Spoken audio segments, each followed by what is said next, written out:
And we are back with Gaming with the Sad Salt. It is Friday at 8 p.m. Eastern Time. Of course, as always, we have the Pad, and the Chad. Echo, echo, echo. Well, it's going to echo. So yeah. Shoot, that whole thing was up. It's because you made me. It's because you had me show that thing before we started that it was up. It's fine. Oh, but not. And then over there is Meg. We can come back to it. Okay, Zio. Yeah, let's restart again. Let's play that intro. But yeah, no, I'm D-Pad Chad. I do things, and I'm going to be doing a lot more things.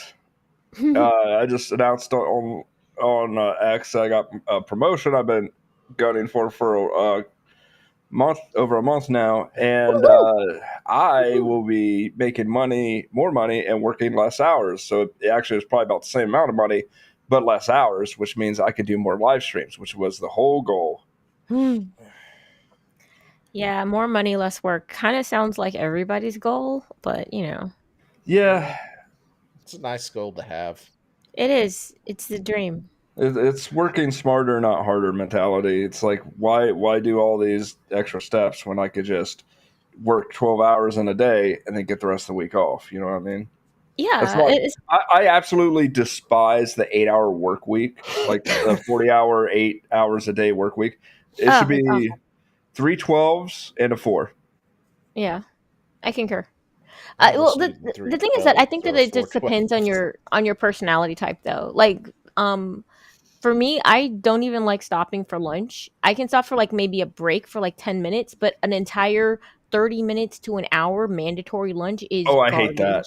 It throws off my groove. I come back from it and I'm just staring at my computer like, what was I doing? In the trucking industry, they made it mandatory every 8 hours. Somewhere in that block, you had to make a 30-minute stop and rest. Yeah. Because idiots who don't know how to drive were driving rigs and getting in accidents. Yeah. And we won't talk about where these idiots came from or anything. Because that's apparently a big to-do these days. But anyway, I blame Thomas. They made that law specifically for that. And it was like the most complained about thing ever I heard from any other driver out there. It's like, I hate stopping for my 30s. It's like I tried to push it back to as close to that 8 mark. Because this next few hours are going to drag like no other. Because you've done come off your high and you're now settled and ready to stop. And you still got like 4 more hours to roll. So yeah, no, it's stupid. And like, instead of holding people accountable, let's hold the whole fucking industry accountable like it's their fault. But anyway, so the meme of the day is horse girl related. So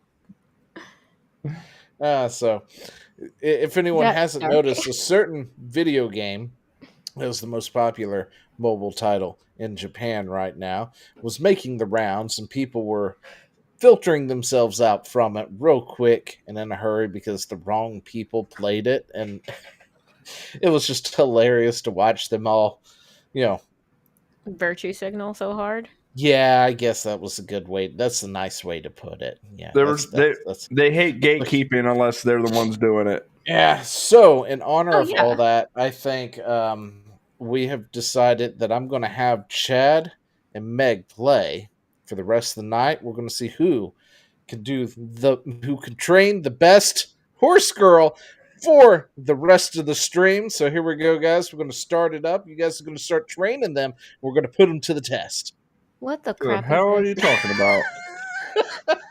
No, you don't want to do that? You don't want to train horse girls? I am not the audience for this. I'm the guy with the gun.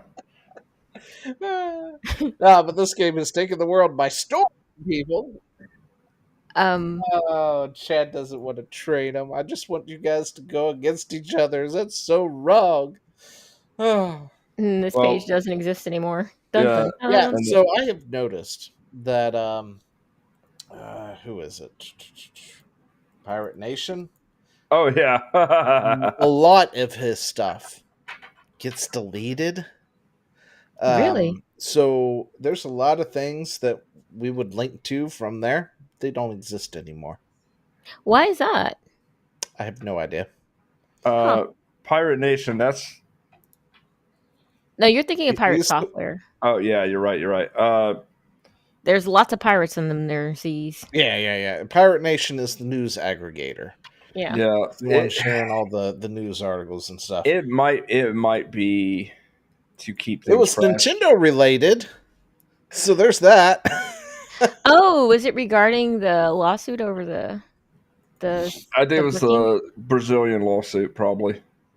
No, that was someone in here. It was about something else Nintendo related. I just can't remember. What about? Oh wait, it might. Okay, so it was the very first thing in there. It could be the used game thing. No, that's recent. Shit, I don't know. It was. All right, well, he'll remember it eventually. Anyway, I hope you guys had a fantastic 4th of July. It was the Switch 2 having technical issues. Oh, really? Yeah. Oh. I don't know what any of that said, but that's exactly what the little screenshot capture we got in the Discord shows. Okay, anyway. I'm gonna take a look. I might actually be able to hunt something down on that. But anyway, I may not even play online anymore. Mario Kart World's latest update has players calling for a classic mode. So the Switch 2 has been out. It has one official game, a bunch of re-releases that are like twice as expensive now than their counterpart. And aside from third parties finding that the Switch 2 didn't really sell much of anything of their shit, a lot of people have been having... what is the word? Regret. Buyer's remorse. Buyer's remorse, especially for Mario Worlds. Like, the concept, it sounds great. But as a result, most of the courses are straightaways, right? And back in previous Mario titles, those were very rare and few in between, so they were fun when you did them. But they weren't laps. No. Yeah, it's checkpoint. It's a Cannonball Run style. Yes. See, most of this game is Cannonball Run style with very few lap courses. So people had found a way to set the game up to put them in more lap courses instead of doing the Cannonball ones online and stuff with other people. So Nintendo threw out a hot fix and prevented them from doing that. Because you can't have fun the way you want to when it comes to Nintendo. So now everybody's asking for a classic mode because now that the whole, this is novel and all, but this isn't Mario Kart has now set in. Yeah, actually, I do have an audio recording of several of the reactions of people who had that buyer's remorse. Why are you gay? But anyway, so Mario Kart World is also apparently being review bombed. So, is it being review bombed or is it just being reviewed? Well, anything that's negative reviews must be a bomb. Yeah, I mean, is it that it's a bomb and people are reviewing this bomb, or is it that they're just like, let's just all do this together as a collective to force change of some sort? Okay. I'm going to say this about the whole review bomb mentality, like, oh, games getting review bombed. I can't get people to get organized for a fucking collab, and you're going to expect me to believe that a massive swath of people all got together on a Saturday and went, let's review bomb this game. Well, see, the thing is, actually, we do that. We're more likely to do that. There is a certain type of person who will do this. But the thing is, that type of person is usually the same person who's usually complaining about review bombs because it's projection. Yeah. I don't think this is it's the same sort of people that you can see blocking traffic on a Tuesday afternoon because they're in front in the middle of the freeway because they're mad about something that's happening in Washington D.C. It's just there is a certain personality type that will do this, but it's not most gamers. Most gamers aren't review bombers. Journalists and their ilk will do this. Yeah, well, I said January 28th. Mario Kart World, I'll say this. This is, from everything I've seen, even content creators who are like, they do it for a living, so of course they're going to play it because, it's the thing. I saw them jump ship on it. Like, they did it like once or twice. And like, normally the people I watch love Mario Kart. So it would be like nonstop them playing it for like a good long while. Mm-hmm. They played it like a couple times and they were like, yeah, we're done. Dipped back out to 8. No, they were playing Jamboree, the Mario Party game, but that's about it. Well, like, that's the thing. A lot of reviews were happening around early July, so. Isn't that when it came out, though? No. Oh, when did it come out? I mean, June.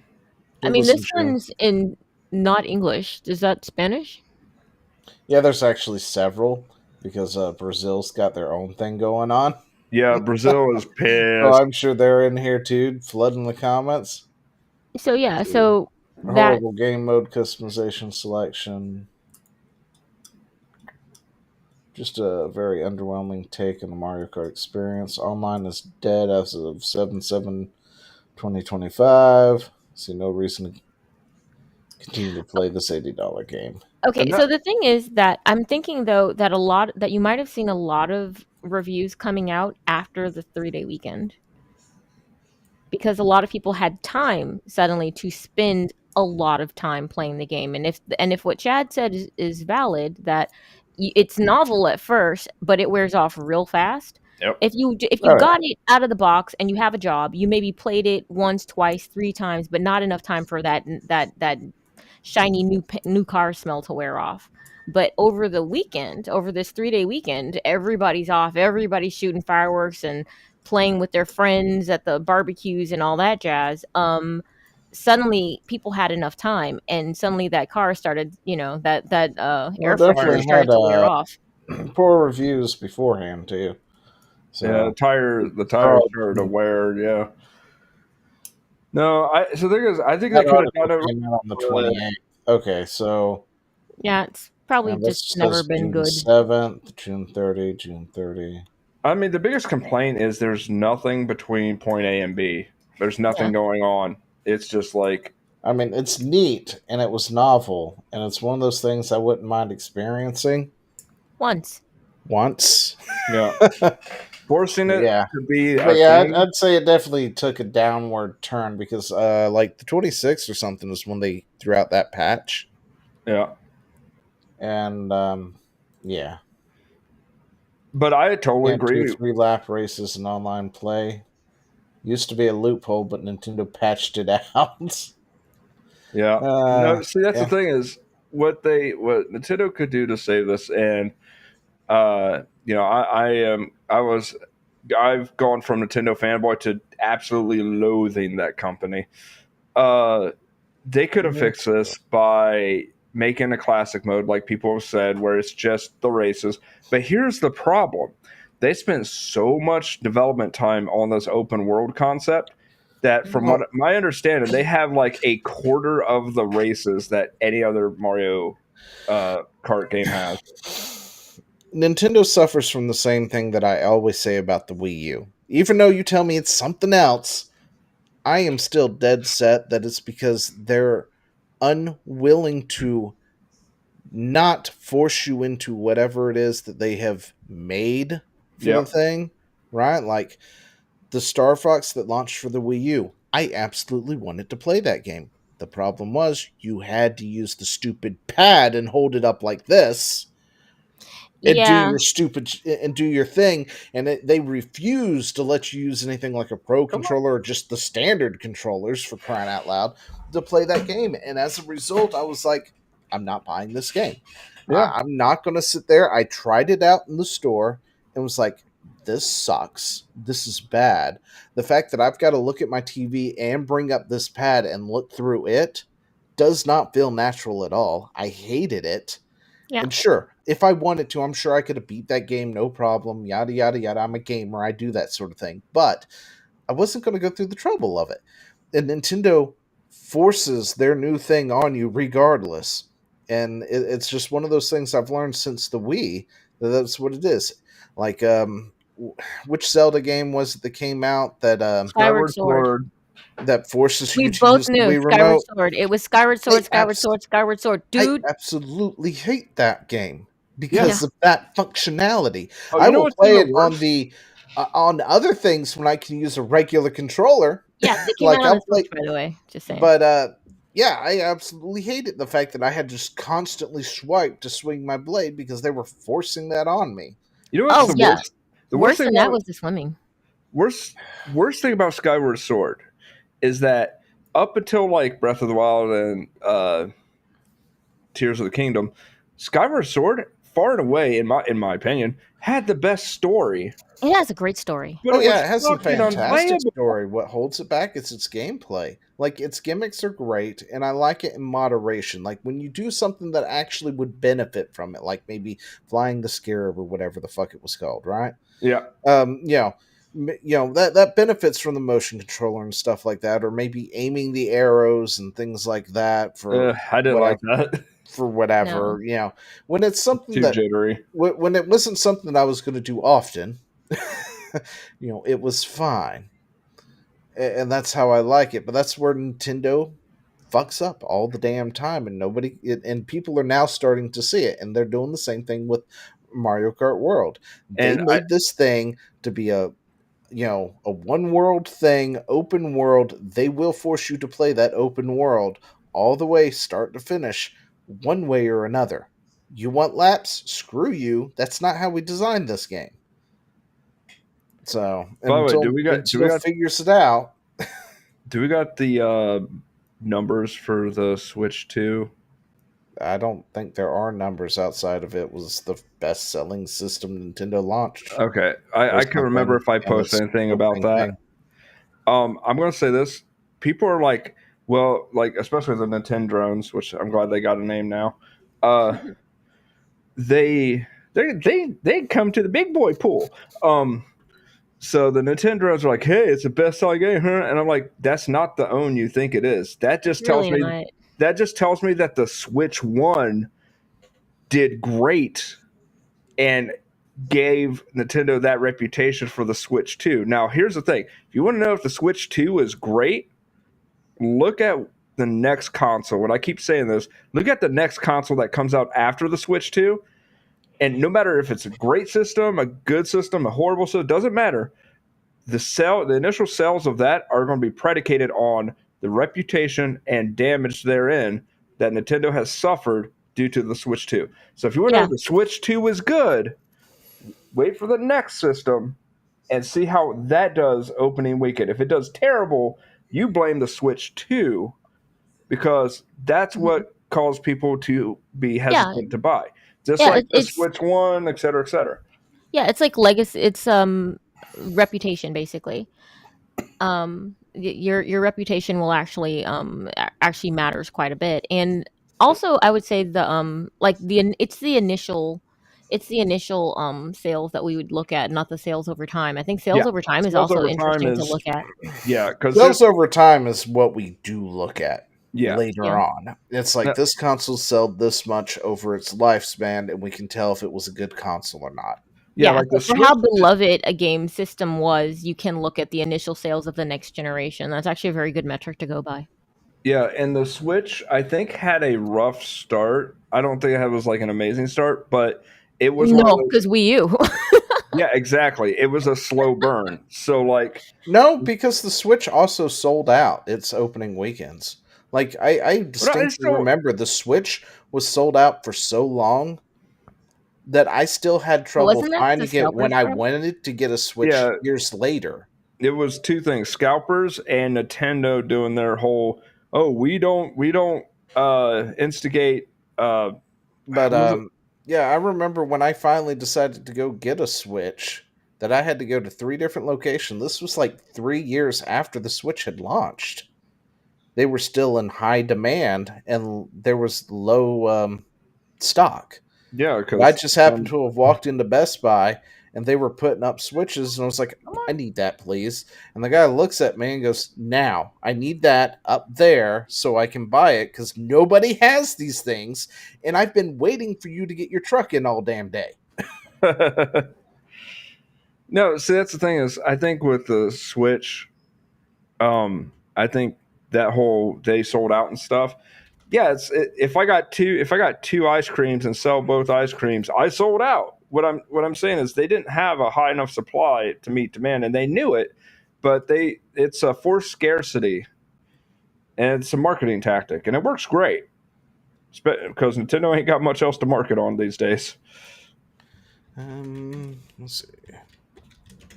They were in legal trouble over it.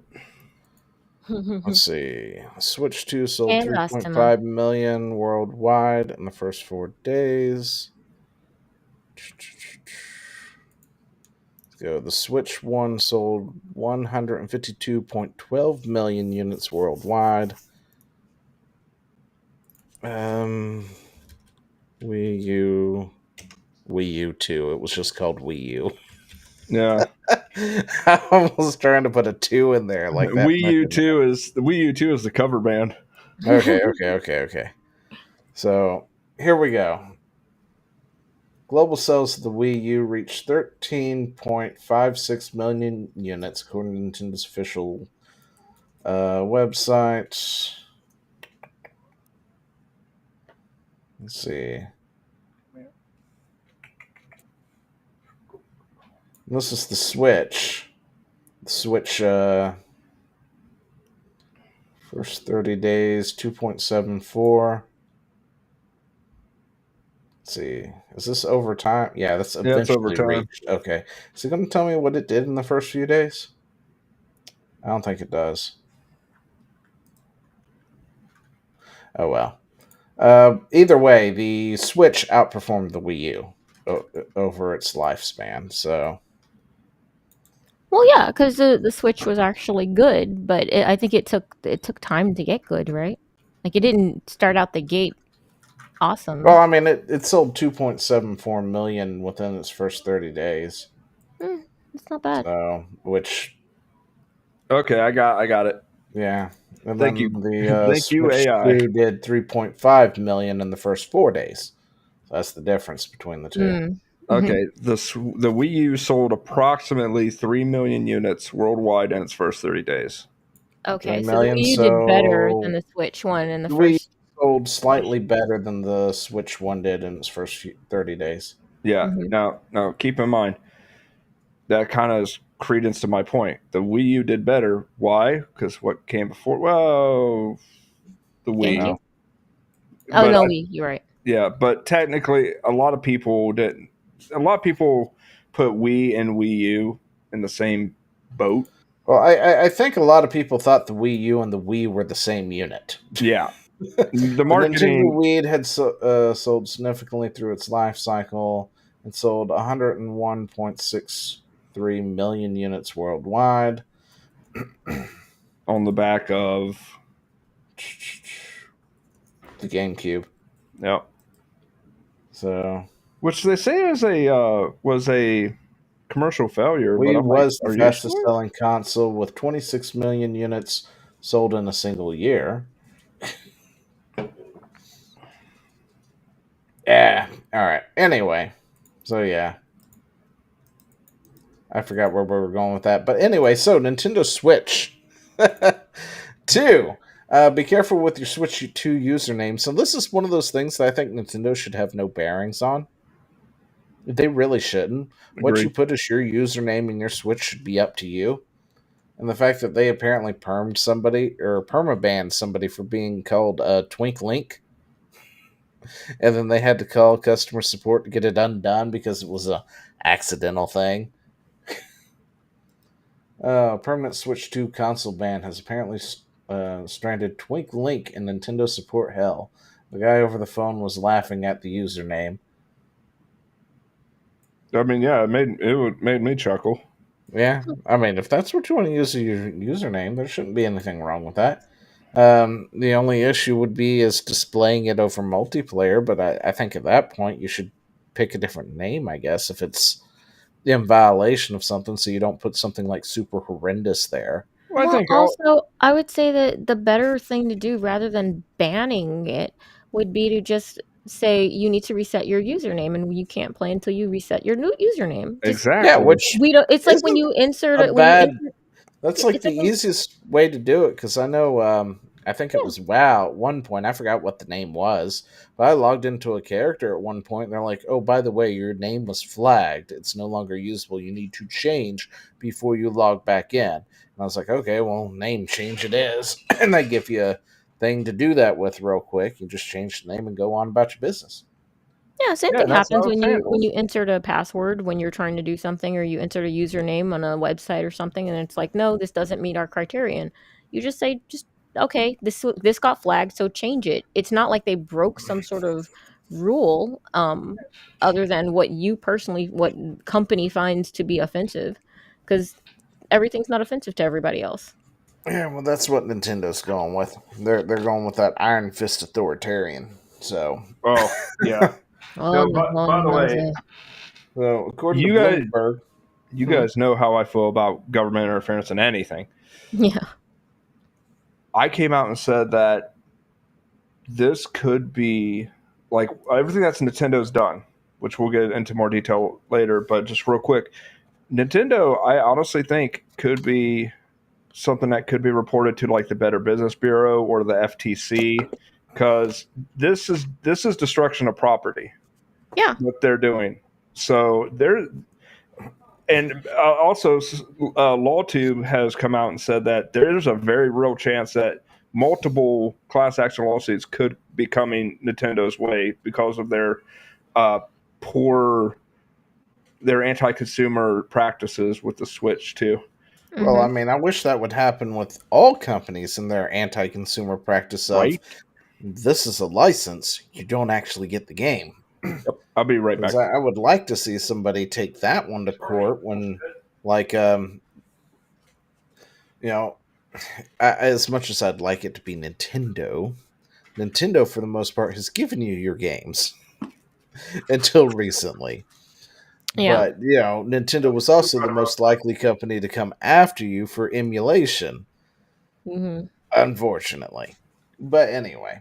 So, Bloomberg Nintendo stopped selling products on Amazon US due to disagreements over unauthorized sale, third-party game sellers undercutting Nintendo on pricing. Okay. I had to get the cat high. Nintendo Co. pulled its products from Amazon after a disagreement over unauthorized sale, meaning the e-commerce company so scalpers are undercutting. How? Basically, it's not even that. It's apparently there was a surge of people selling their Switch 2 because of buyer's remorse. Oh, used Switch 2s were being sold, and Nintendo was like, no, you just bought that shit. Yeah. No getting your money back.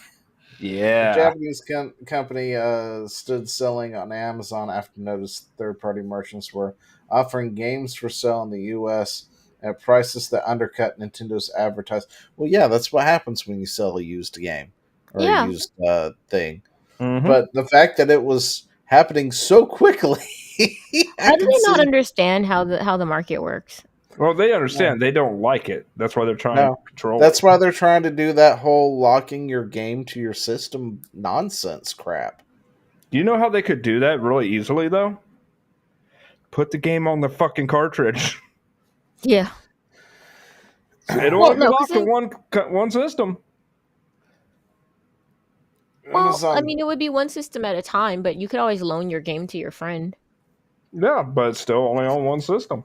But then it could break it, because there's another story that was recent that somebody had bought a used game online, put it in their system, and then it bricked their system. Yep. Because then they found out that what happened was it was one of those games that downloads, and because the previous owner didn't delete it from their system, it read it as used. It read it as, stolen. Piracy. Yeah, essentially. So it broke the system. So Nintendo support had to walk through or do this whole thing to get rid of it on the other system.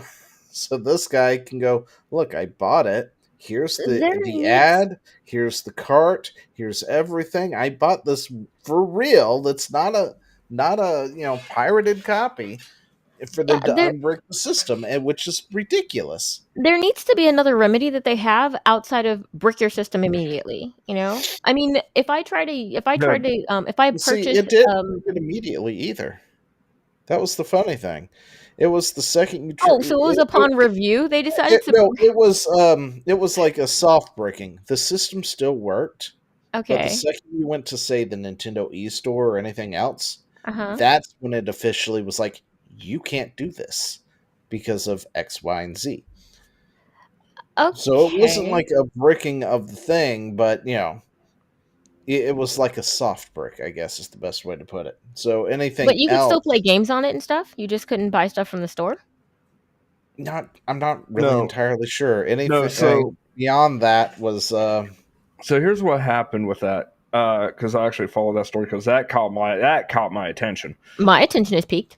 So the person bought the game, put it in, and then when they went to update the game, it took over a weekend. So it worked for like a day, and then when it did the auto update checks, it checked and saw that this was a copy that was already in use.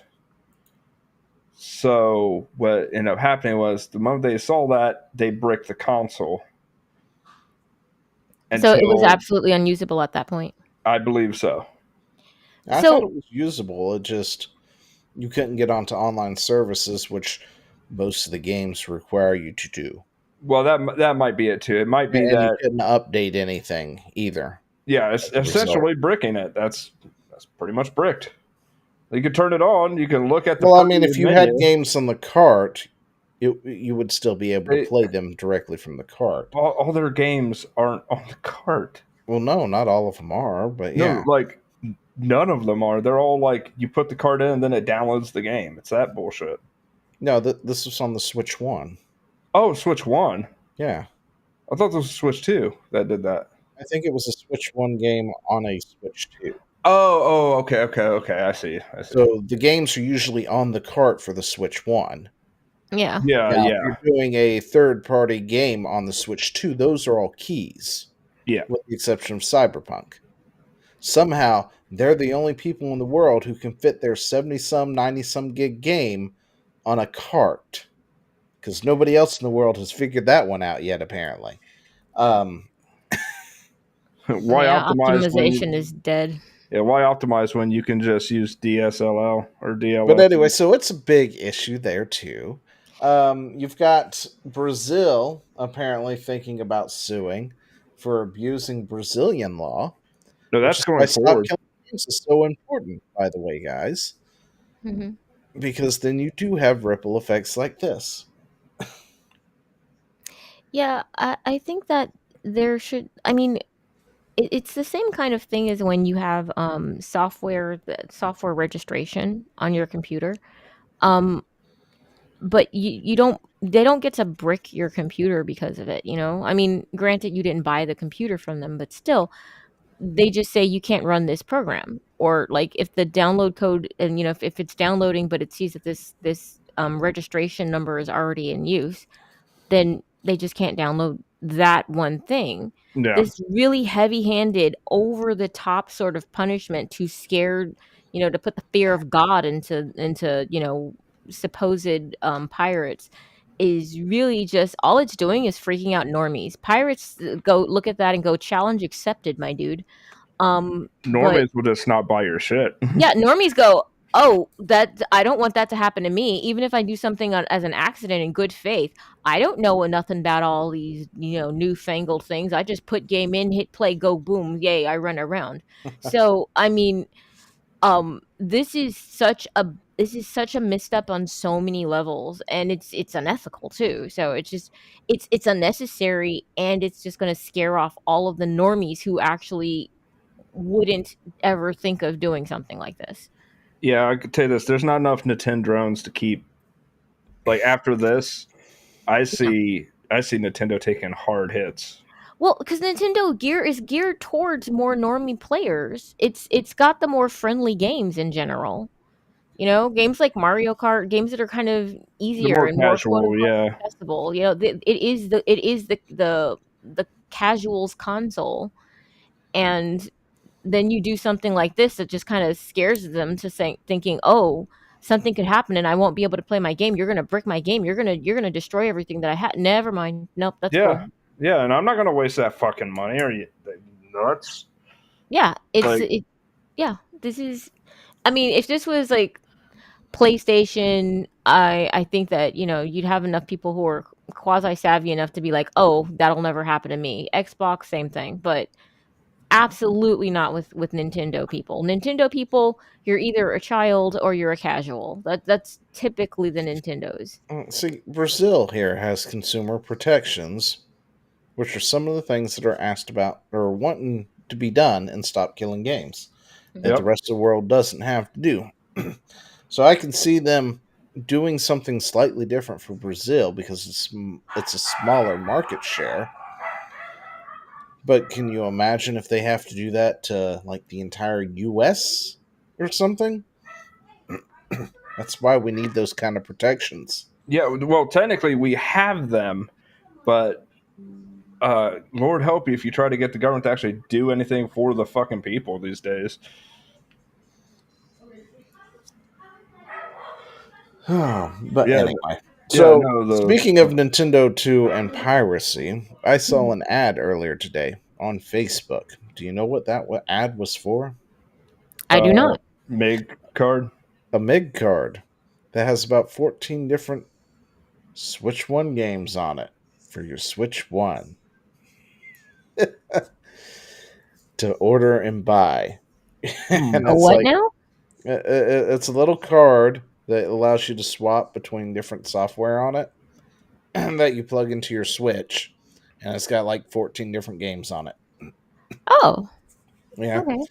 And its advertisement is all about, are you tired of, carrying all these games with you everywhere you go? Well, never fear, blah, blah, blah. This will fix that. And then I open up the comments out of curiosity. Congratulations, you have just bricked your system. Brick, brick, brick, brick. Does this work on Switch 2? Only if you want to break it. The entire comment section was about breaking the system. And I was like, yeah, yeah, probably. I got thinking about that the whole mid card thing, right? If the only way to put the games on it is to own the game, it would be a completely legitimate piece of third party hardware. Yeah, it would be. In fact, it can be used that way, which is why I don't think Nintendo should be able to just snap your thing out of existence. Yep. Because you've put in a MIG card or something, because I think you should have every right to dump your own ROMs, put them all in one cart, and plug it into your system. PAL systems. But, or not PAL, Nintendo doesn't do that. I think it's up to Nintendo to prove that you have a stolen copy for them to take any action to actually brick your console.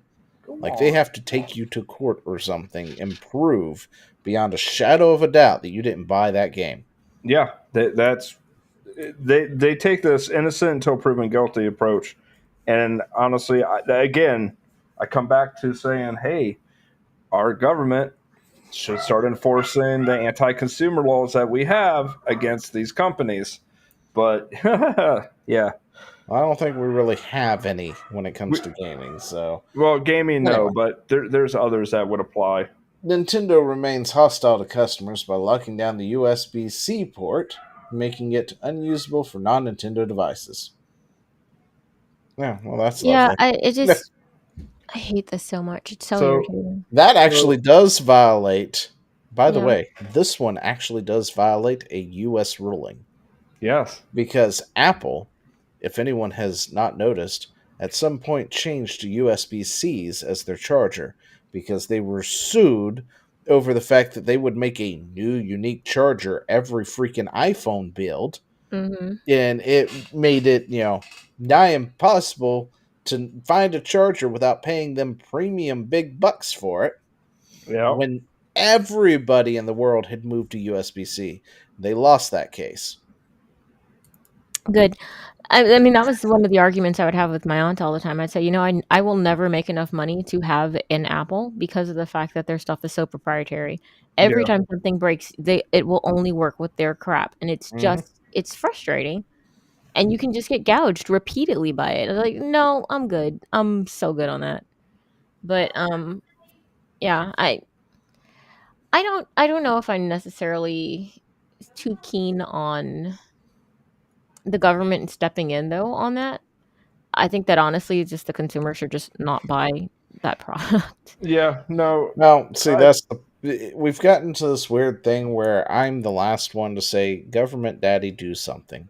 But also at the same time, it's like we've gotten to the point that the plebs are so stupid that they are literal lemmings and they're walking off the cliff while smiling. This is the best thing ever as they go down. Yep. Daddy, government, please fucking do something. They're too stupid. Yeah, it's sad, but like, well, the thing is, regardless of does government need to make new laws? No, they just have to enforce stuff like this.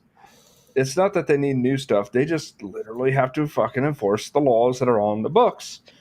Yeah, I mean the bricking honestly seems kind of like borderline theft as far as I'm concerned. So Well, no, that I'm totally for. No, it's damage of property. Like this is settled law. This is what they're doing is damage of property. They can't sell you a product and then take a sledgehammer to it. That is damage of your property. I can't buy a car and then the guy that just sold me the car go outside go key and there not be repercussions. That is what Nintendo is doing. Yes, that car will work.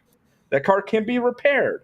But that does not mean that it's not damage of my property. Rough Nut, will you go away? Well, see, that's the thing. When it comes to the legal system, because there's a EULA that says they can, and you accepted it when you turned on the system, you have to then go through the courts to prove that that EULA is unenforceable. Yeah, and it won't be hard to do because it's that EULA of theirs, the updated one, so outrageous that I immediately said no and then deleted my Nintendo account. I haven't even been on mine in God knows how long at this point. Me neither. What's the new EULA? What is it mean? I don't know what Nintendo's new EULA was updated with the Switch 2 launch. Yeah, it's where they talk about where they can brick your system and all this other stuff. Yeah, that's when I said nope, and because I know Nintendo, I've seen them at Power World. They will retroactively enforce shit. Oh, this is what it was. Switch 2 owner banned for playing secondhand Switch 1 game. Oh, so it was the Switch 1. It was Switch 1, yeah. I was mistaken. But, just the thought of that is stupid. That's what I hate about this whole digital world we've moved to. Yeah. It's like, I've got all these games on the shelf back here and in this thing down here and in a tote in there. They're physical games. Mhm. I own Breath of Fire 3. I can pick that up. I can look at it. I can lick it if I want to. Right? And then I could loan it to Chad, who can then put it in his PlayStation and play that game. And the only thing he needs to save that game is a memory card. Mhm. Hell, we could swap memory cards if we wanted to. Yeah. And play it here, play it there. It doesn't matter. And we've gotten into this thing where, oh, by the way, you just bought this game, you put it in the system, it then downloads in the background to your system. And then if you loan that game out to somebody, Mm-hmm. sorry, this game can't be played because it's on another system. Which is why they're going with this key and unlocking games to consoles. Like right now, as much as Scarlet and Violet, the Pokemon games, has its issues, my kid plays my version of the game all the damn time on his Switch. And then when I want to play it, I just pop it out of there and put it into my Switch, and I play it no problem whatsoever. Mm-hmm. But several Nintendo games, especially for the Switch 2 now, they don't do that anymore. If he wanted to play that, he would have to buy I would have to buy him a separate game for that, which is one of the things that Nintendo actually was, praised for, because you could do that kind of thing. Unlike Xbox or PS5 right now, it's not like I can just, send Chad my copy of whatever insert PS5 title to his PS5 so he can play it. I'd have to pick up my entire console, take it over to his house, plop it down, plug it in to play it. And if he wants to borrow it, he's got to borrow my console and my account to do it, right? With Nintendo, that was never really the case for the longest time. Even with the Switch 1, it wasn't that big of a deal, except for the games that were key card, because there were some games that were like that, which is why when they decided to do that with all the third parties, you had the Nintendo bots or whatever came up. It's like, oh, the Switch 1 had that. Yeah, for like 3 games that nobody played. Whoop-de-damn-do. Yeah, it's very much this Matrix sort of you will own nothing and be happy nonsense that seems to be prevalent these days. That seems to be what they're going for, and the people who would gladly plug themselves into the Matrix, like everything has to be connected to the internet. And I'm like, but it's a single person game. Like, I don't understand. I'm not doing anything else with it. You don't have this sort of can basically be just off grid with you and your console and like a, whatever electricity source you have. No, you have to have an internet connection all the time. You must always be connected to them. Yeah. What have you learned, Chad? Chad has been he's been learning things. Oh. Yeah. Okay. Real quick. Okay, go ahead. The other thing that I was trying to get at, and I kind of skipped over and forgot, with the whole sharing thing, that Nintendo was good for was the fact that you didn't even have to own a copy to play 2-player on some of their games, like Mario Kart. You just had to be on the same Wi-Fi, and your friend could connect to it, and you both could play it on your separate systems together.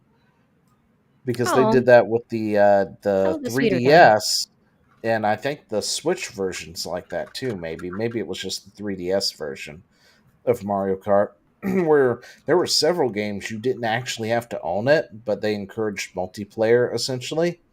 And only one of you guys had to play it, but 4 of you guys could play it via your being next to each other, essentially, on the same Wi-Fi, which was pretty neat. And now Nintendo's kind of thrown that to the wayside and said, fuck that shit. You want to play it? You got to own it. You also have to own it. Oh, and you need to drop another $80 so you can own it too. All right, everybody remember that conference Nintendo had? Which one? Where they went over how to share games. Yeah. Pretty fucking ironic now. I can't find it other than like... That was a while back. I know, but... Wasn't that on for the 3DS? Like, I'm going to copy this image because it's literally, it's the only thing I can find on this freaking... Okay. Essentially, it was like 2 guys talk about like how do you share games on and he just goes, hands it to him on the stage like that's how, and I'm like, haha, yeah, not anymore, huh? So yeah, no, I just found it ironic that like Nintendo was trying to mock I think Xbox and Sony about how like all their stuff's digital, and then Nintendo just like goes whole hog into that and making Xbox and Sony look tame by comparison now.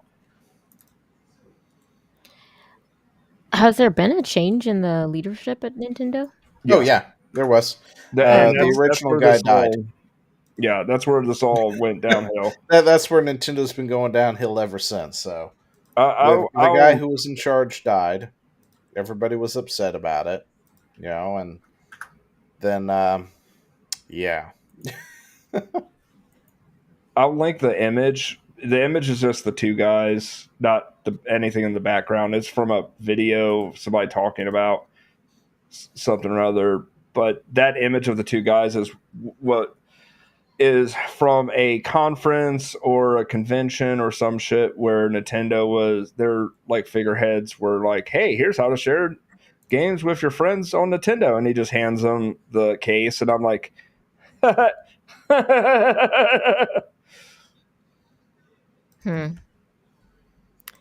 Yeah. That's how you used to share. Yeah.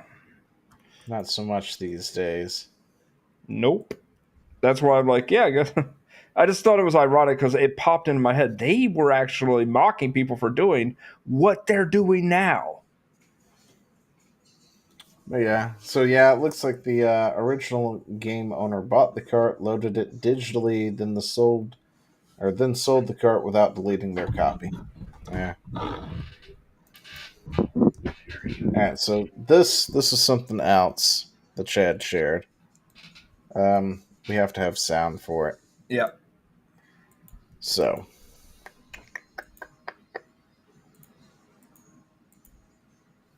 maybe opening himself up to a lawsuit for very ironically the exact same thing that they are currently suing Pocket Pair for over Power World of copying game mechanics.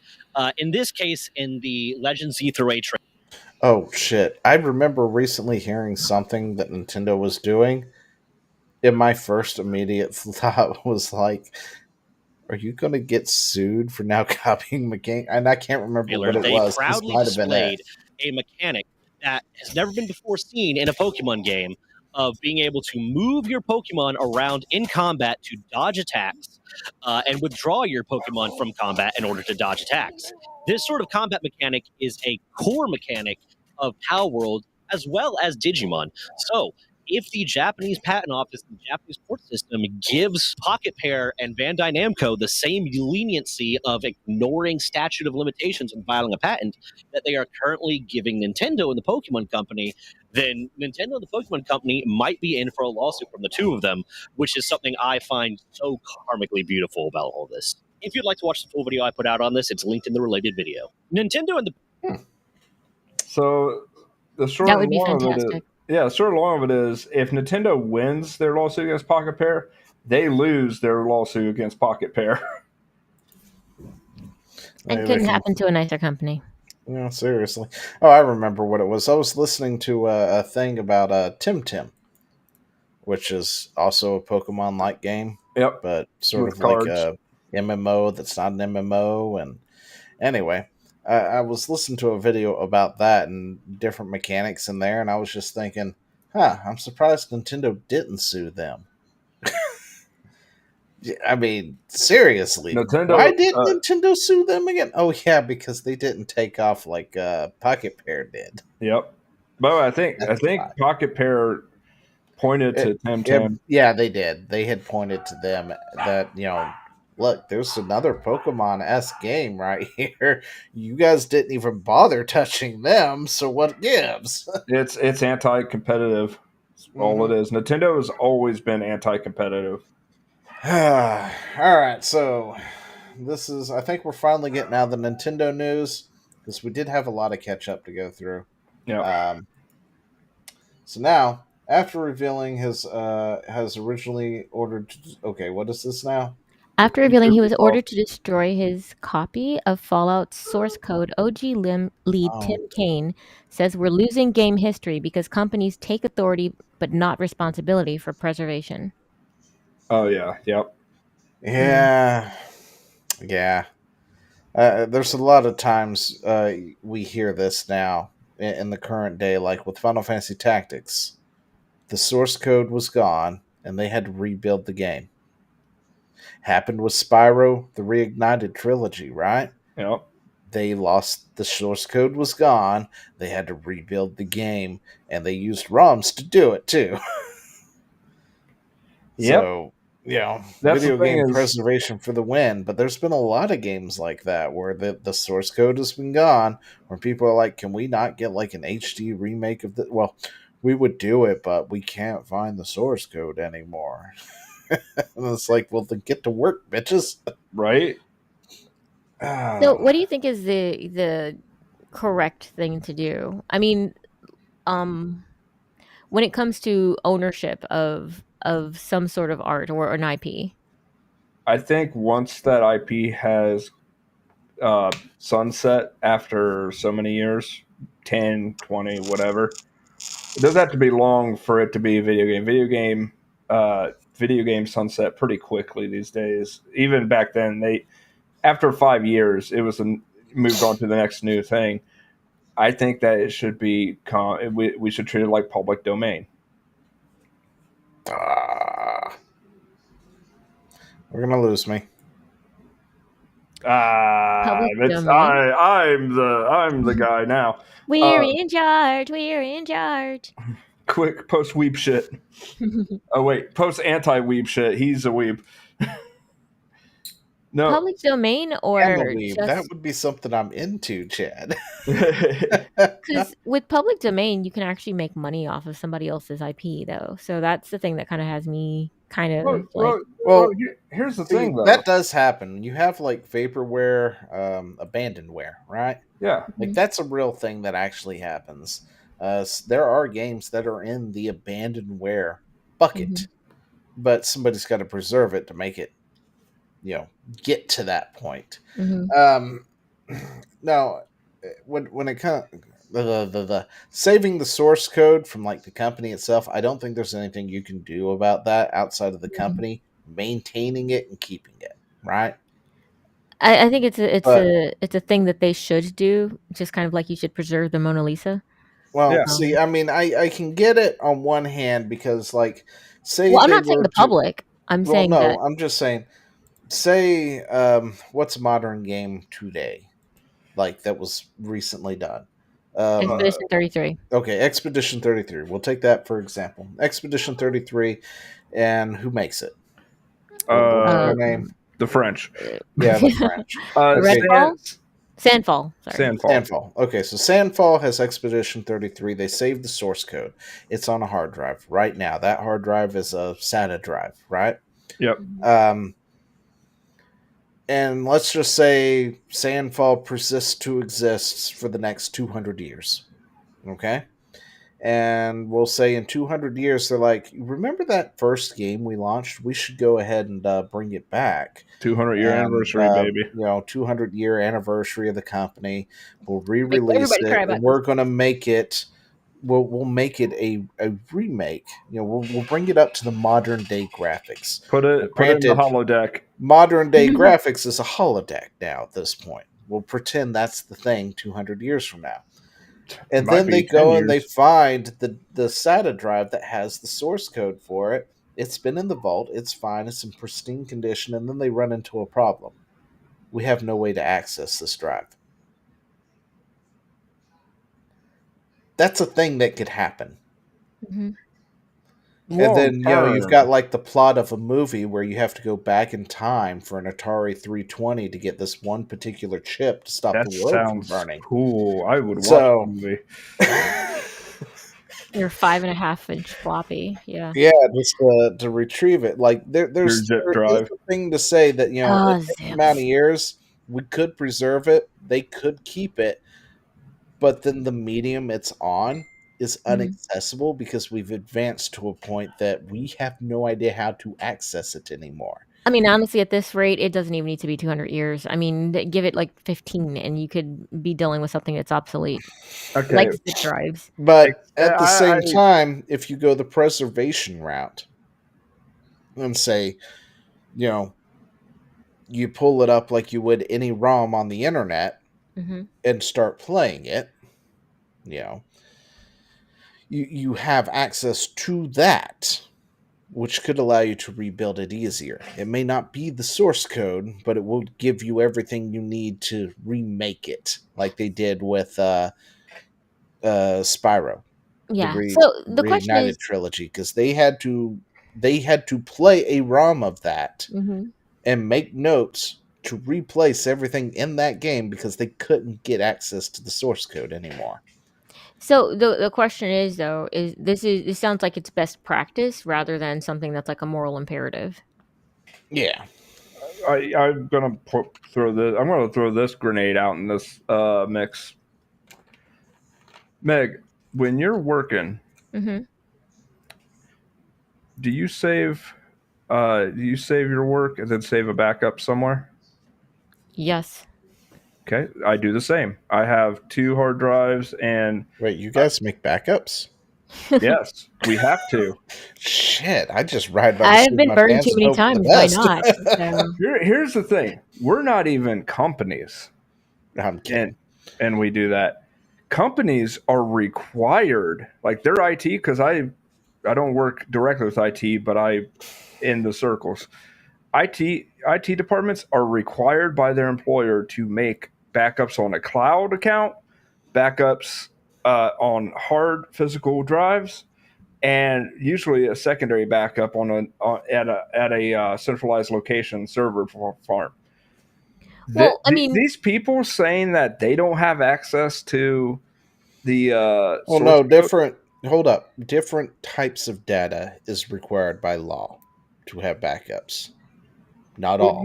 Yeah, I know. But what I'm telling you is that companies will follow that practice for their projects, for their games, for their whatever they're doing. This is common practice. Now, I'm going to caveat this. This is common practice now. Back when like Spyro Trilogy, Crash Bandicoot Insanity, like back when those original games came out, you just threw it on a hard drive and hoped for the best. You might have a secondary backup on a hard drive. And also there has been times where people have lost data because they would do a update. They would do an update to the game, but it didn't save to the backup, and then the primary fell, and then they lost X amount.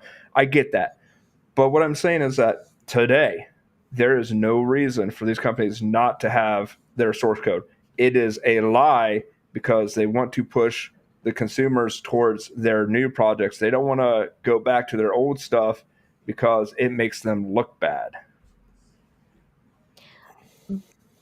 So I concur that it's a good idea and it's a good thing to do. But it is ultimately their property. So that was kind of my question, because he's like, you take authority but not responsibility, and I'm like, are you talking about in a moral sense or a legal sense? Because in a legal sense they have the authority. The responsibility, that's I think probably it's moral sense in that regard. Like, yeah. this is your art. You can't claim. By the way, a lot of people will be like, video games are art, even the developers, but then they'll turn around and treat it like it's not. But I mean, that's the thing. Even with art, though, art is not public domain just because you made it. And if you're commissioned to make a certain piece of art for somebody, that belongs to the person. That if you accept those terms in that contract, that art belongs to that person. So it doesn't matter. Yeah, but they gotta. If there's such thing as art preservation, though. I'm not too worried about companies saving their source code. I'm really not, because I'm more about the preservation. I think they should. I mean, I think they should naturally, but at the same time, I'm not going to cry because they don't have the source code to the original Fallout game. Oh, I'll totally cry about it too. Well, I won't. I'll cry and I'll whine about it. I'll be like, "Why didn't you do this?" And they'll be like, "Well, we didn't have to." I'm like, "Yeah, you're douche nozzles." And I can pull out Fallout 1 right now and play it. Mm-hmm. Yeah, I can. There's multiple avenues for me. Well, that's what I'm saying. Like, preservation. Fallout 1 and play the game itself, and that's more important to me than saving the source code. Like, okay, I see. On top of that, what is the source code going to really do for me a lot of the times? Compile unless I do plan to do like an HD remake of it. So, I mean, for the most part, it could actually hold you back because then you're working with the old code 10 years from now when there's new systems out there that could do it better. And you're pigeonholing yourself to the old code at that point. Well, no, it's use the old code so that you can rewrite and where need be. It basically, theoretically, it would be easier if you had a point of reference than building from the ground up. That's why, like the Insane Trilogy, because they had to do that with the Insane Trilogy too. They couldn't find that either. That had to be remade. They had to do that one from scratch without the source code, which means they had to work harder. Mm-hmm. But at the same time, would the Insane Trilogy be as good as it was? I think so. If they had the source code, would they have skipped out somewhere or skipped somewhere? Okay, I'll give you an example. Just said, well, we fixed it, we upscaled it. Okay, I got an example where the source code would have helped, specifically with the Insane Trilogy. If they had the source code to use as a reference, they wouldn't have fucked up the physics box of Crash Bandicoot so that it was so fucking hard on that bridge level. You had problems on the bridge level? No, so here's the thing. I didn't, but I saw where people but were know like, somebody who did. Yeah. Wasn't him, no. So here's the thing. Everybody was like, this doesn't make sense. Why do I keep sliding off? It's because in the original one, there were 3 boxes that represented the Crash Bandicoot character. Boxes. On the new one, it's a box, and a kind of box at the base, but it has a sphere bottom to be more pinpoint accurate. The problem is it's less forgiving. Oh, because it's less forgiving now. Yes. Well, I think that would have happened regardless of whether or not the source code was there, because if they wanted to go for accuracy, not authenticity, they still would have done the same thing. But yeah, I get what you're saying now, because that actually did drive me nuts. And I thought it was hilarious. Because there are things that I have tried to do, and I'm like, well, I could have done. That's how I did it beforehand, and now I can't because it's accurate. I mean, to be fair, though, on the Insane Trilogy, you could just walk along the rope anyway. But I mean, I understand what this guy Tim Kaine is pained about. Because I get that. I feel this pain. Being someone who works on art, you kind of put your heart and soul into it, and then they take it and they say, yeah, you have to delete all of your backups. You can't keep those because they're ours. And they're right. Yeah, but I mean, I think that this is more artistic upset. It's like telling a painter that now that we've copied your painting, you need to destroy the one you painstakingly spent 3 months painting. Yeah, I get that. Pictures. I'm not that worried about that because I'm not the painter. And I have the copy. I felt this pain. I was like, oh, understand it. I get it, and I understand it. I really do. And Tim Kaine is a fucking legend. So it's just I'm not. I get it. I get it. I'm just not that worried about it. But I can understand why, if you took the time to write this thing and then you're told to delete everything associated with it, I think you wouldn't want to hit that delete button. I think the biggest concern is they tell you to delete it, and then oopsie doopsie, nobody has a copy of it. That's happened to a lot of games that weren't as fortunate as Fallout or, I mean, personally, if I was told to delete everything, if I was making a game, I would have oopsie doopsie accidentally drug it to the wrong drive that's not actually recycling bin and deleted it. No. See, here's what you do: you name your drive recycle bin and say, "Yeah, I put it in the recycle bin. I deleted it. Here's a video of me putting it in the recycling bin, and then change the icon to the recycle bin. It'd be beautiful." Yeah. I mean, chances are that's probably how I would have exactly done that back in the day, too. So, I mean, nowadays I'd just put it on another drive and say, yep, totally deleted it, and walked away with my thumb drive. So I have a question for everybody here. A little off topic. Did anybody else go to their computer teacher's computer, take a screenshot, and then delete all the icons? Okay, so I am too old to have done that. There was no computer class. So no. Oh, okay. Why would you take a screenshot and then delete all the icons? Because the background would look like the icons are still there. Oh. Yeah.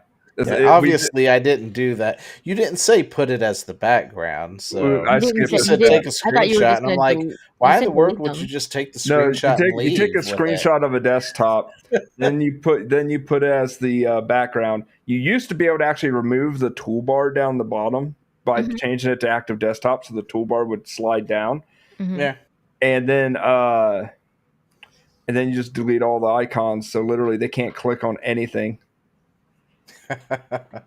Yeah, that'd be great. But honestly, a lot of my teachers didn't have computers either. So we had one computer class, and I think it was on like Windows 5.0. Wait, which Windows 3.5? It was Bro, typing. That's it was a DOS box. Yeah, I did that in middle school. It had the Whatever. original old. Gosh, I can't even remember. Yeah. Normally, I would remember this. Like It was the DOS boxes because that was. It was right after. It was the GUI, 5.0. the original GUI. Oh, okay. So that's it was pre after 95. DOS. It's pre 95. Because we had another class that did use the DOS boxes. And I used DOS box in middle school, played Oregon Trail and all that stuff. Oh my gosh. Whatever, guys. I mean, Number I was basically Woo! just MS-DOS until not DOS 3 just DOS until I went to college. So, and then I was like, what is this mouse contraption? So yeah. That was the best times. I loved DOS games. And then there was another class that actually had workstations that were 95 and stuff. Mm-hmm. Yeah. And 98s and things XP like that. for life, man. But the teacher didn't have a desktop, so yeah, we used it to play Worms Armageddon. We had 90. I think we were at XP and Vista when I was in high school. And the funny thing is, the computer teacher, the guy that was head of IT, name was Mr. Casper. By the way, Casper, if you ever see this, which I know you won't, fuck you. I'm glad your computer got stolen, and I know who did it. He did this? Long story, but one of the guys who is like 3 times my size wore a trench coat, went into his classroom, grabbed his desktop, put it under his trench coat, shook his hand and the principal's hand, and walked out with it. Oh my gosh! What? Yeah, under his coat, like literally holding it under his coat. Went like this, shook his hand, and then walked out with his desktop after shaking his hand. Yeah, as a senior. I am a small person. I could not get away with that. He made me look like a tiny little anime girl. That's how big it is. Now, well,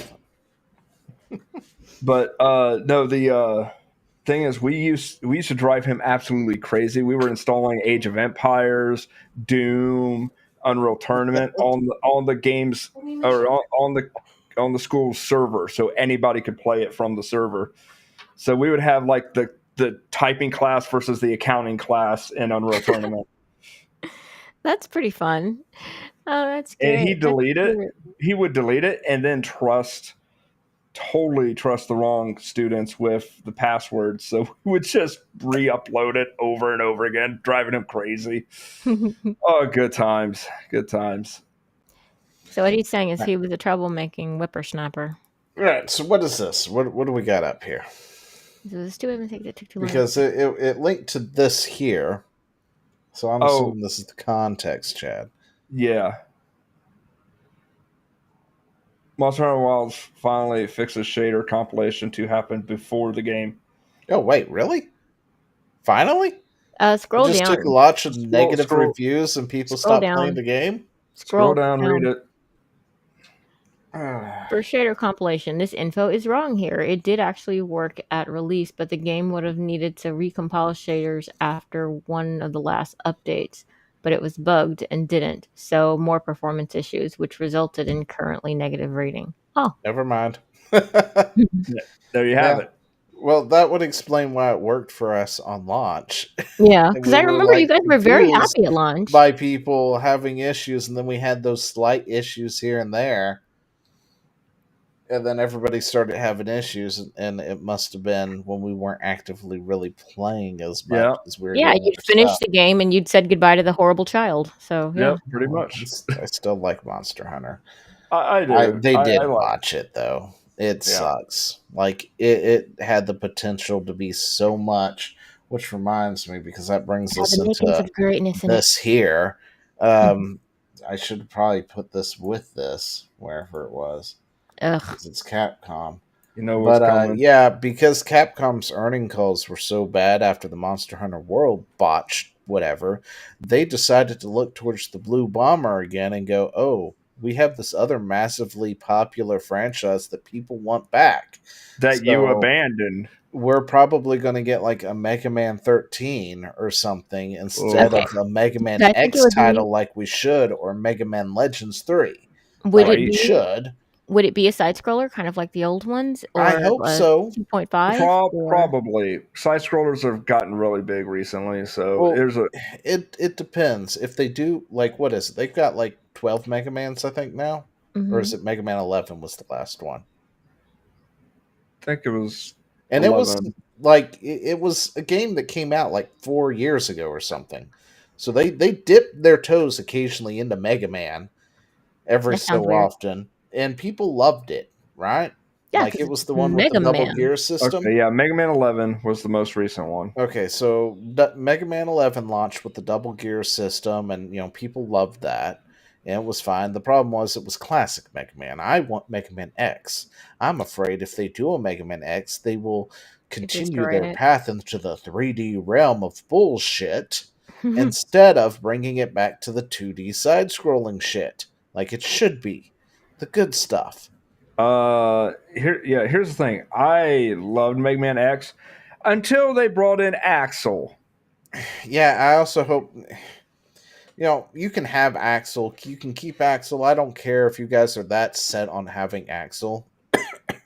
But make sure it's Mega Man first and bring it back to the side scrolling and give it its fucking speed back, because this 3D realm of whatever bullshit from X8 Mega Man 7 that you Mega guys Man decided to pull about, no, that was dumb. Never do it again. Yeah, Mega Man 3D should be the realm of Legends and be more of an RPG / action affair. Yes, where also, Legends excelled at, by the way. Right? Also, holy shit, I did not realize. Do you know what the last Mega Man X game was? Yeah, it was Mega Man 8. Yep. X8. No, for a second, I thought it was. That. No, for a second, I was looking at the wiki and I was looking at the wrong area, and I was like, Mega Man X3? What? Most people's last favorite Mega Man X game seems to be Mega Man X4. I'm one of the weird people who loved X5, minus a few points to it, but I'm one of the weird ones who liked X5, and X6 was okay, but then X7 and X8, the entire fandom agrees should not exist. We forget its existence. We should just take it out, drop a nuke on it, and bury it in the desert next to E.T. Okay, so here's the thing about 5 and 6 and everything after 4, okay? That Sigma virus thing, great plot mechanic. I love the plot of it. Yeah, until they screwed it up. I know, but the thing I hated, absolutely despised, was why the hell are you going to have a Reploid right here on the screen and the X or the Sigma virus right here? It's fucking impossible to save that guy unless you have a specific ability. I hated that whole thing in general. Yeah, like it should have been the way they've rewritten the lore, because Mega Man X has some lore, but it wasn't like super detailed. Then they started adding the details with like there was the Sigma virus or whatnot, right? Yeah. And it turned out it was catalyst. The catalyst for it is in Zero, and then it was passed to Sigma. When they found Zero, he went crazy, and Sigma had to go in to decommission this crazy Reploid for the first time that they had to deal with, which then started the spread of the Zero virus or whatever they were calling it, its first iteration of it. Yeah.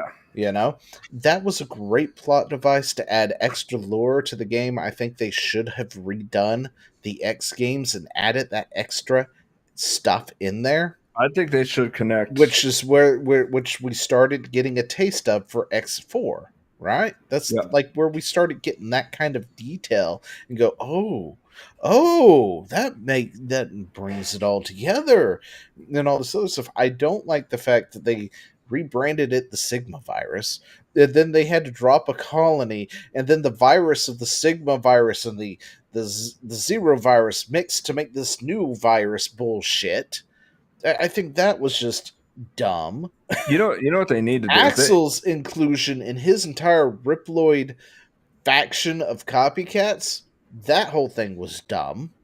Yeah. Because, when you open your thing and it's just a line of Sigmas because they decided to emulate the strongest thing ever known and all this other stuff, that right there should have been, that's game over. That's done. We've got a whole generation of Sigmas, like 5,000 of them. We should be done. There's no need to be anything else at that point. Yeah.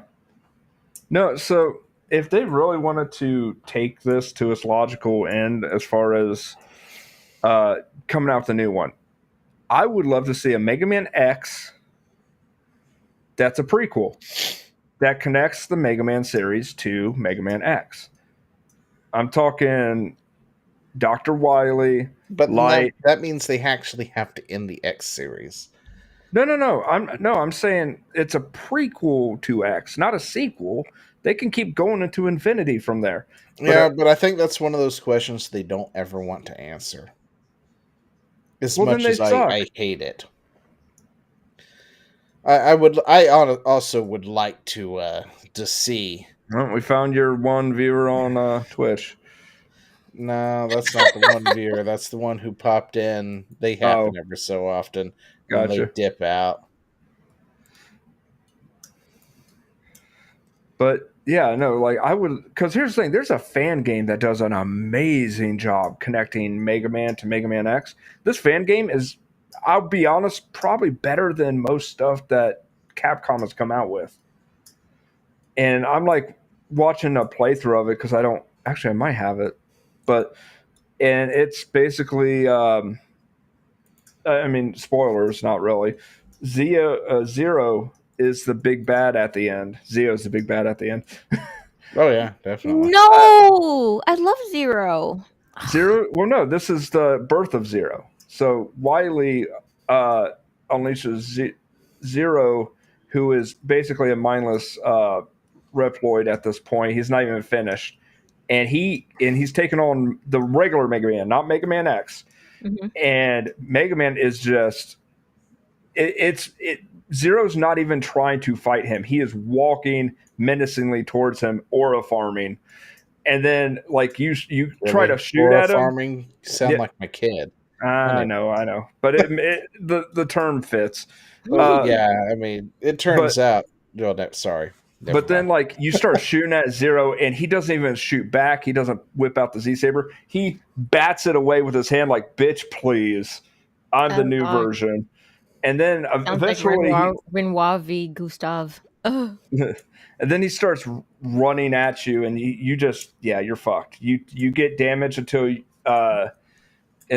at, like, 1 HP or whatever. You know, the standard, unbeatable battle. But here's the kicker. Again, Zero isn't finished at this point, so he is very much in a weakened state, but still strong enough for Mega Man. Zero blows up and blows off the arm buster from Mega Man, and you're at this point you're at 1 HP, and you have to escape with no buster. You have to dodge enemies and get health along the way so you don't die. But the thing is, because you're bleeding out, your health is continually ticking down at the end. It is amazing. It is like a Halo, like get out before Wily's castle blows kind of thing. It's so good. So really I don't like any of that. Yeah. Okay, well, you're I mean, for a fan game, sure, why not? But as for actual lore, no. I don't like that. For canon, it makes me sad. But for a fan game, you go like, okay. Canon, it makes sense. What are you talking about? No, it doesn't. Because first off, Wily clearly makes Zero, right? Yes. At the same time, Light is making X. And then they pretty much both go into containment for the next 100+ years to run diagnostics. So they are complete to be awoken later. Yeah, and do their thing. Yeah, this is the prototype of Zero fighting Mega Man. But Wily was put in a tight situation where he had to come up with something because Mega Man was on his ass. So he released Zero, and that's why Zero kind of blew up, and Wily had to drag Zero's ass away, which is what happens at the end of the battle. He drags while Mega Man is... There would be nothing to stop Wily after the fact. He wouldn't need Zero anymore. You know what? I'm just going to look up because you keep interrupting me. I'm not even finished with it. We're just going to watch the whole fucking video at this point. There's a video? Yeah, because it's a game, Zio. There's videos. Anyway, I still don't like it. I'm sure Mega Man got retired at some point in time, or to be totally honest, I wonder if Light actually took Mega Man and retrofitted him into X. Oh, that's a huge fan theory. I've heard that one. Because if Wily was done with, there and you go. He stole whatever to make Zero.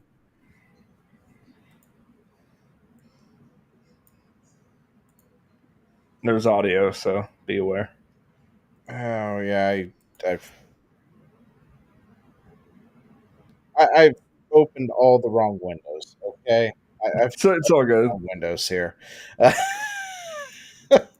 I've got to like do this and flip this and select. I still don't understand why it does that. No, you skipped the whole damn thing. What are you doing? Go back. We heard your explanation, but we don't have time for 6 minutes of this. All right. We heard that they fight. Just go to the end of the fight there. Start 0, yeah.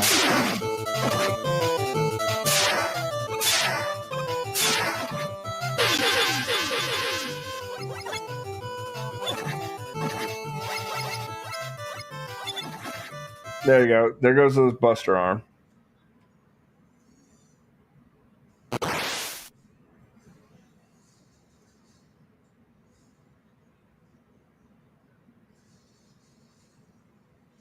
Why doesn't he teleport out?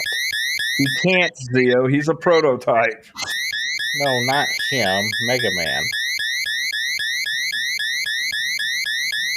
Mega Man's been teleporting in and out of all the boss rooms for years.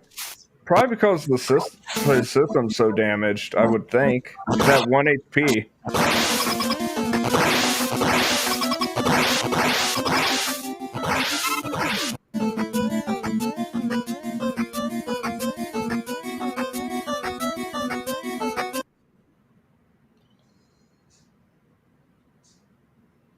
There goes 0.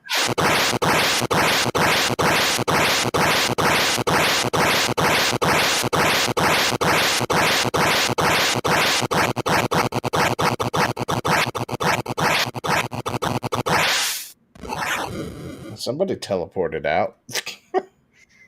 Probably Proto Man. Nope.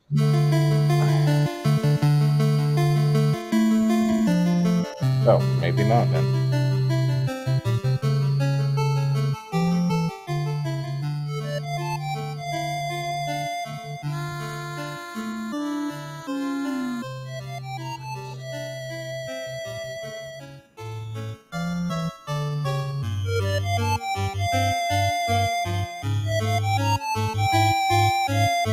Kind of bring in that whole Zero virus.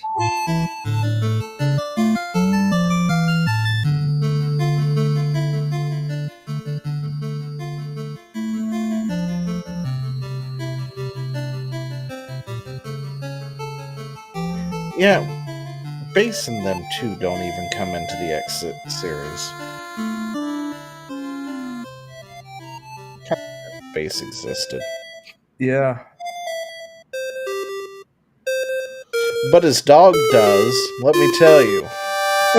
Right? The first Mega Man X game, he's right freaking there, and I'm like, that's Base's mutt. Why is it with Sigma?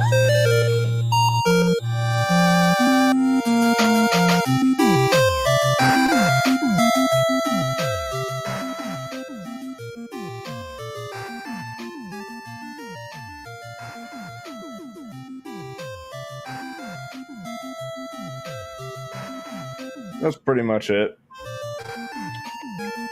They just go over some dialogue stuff.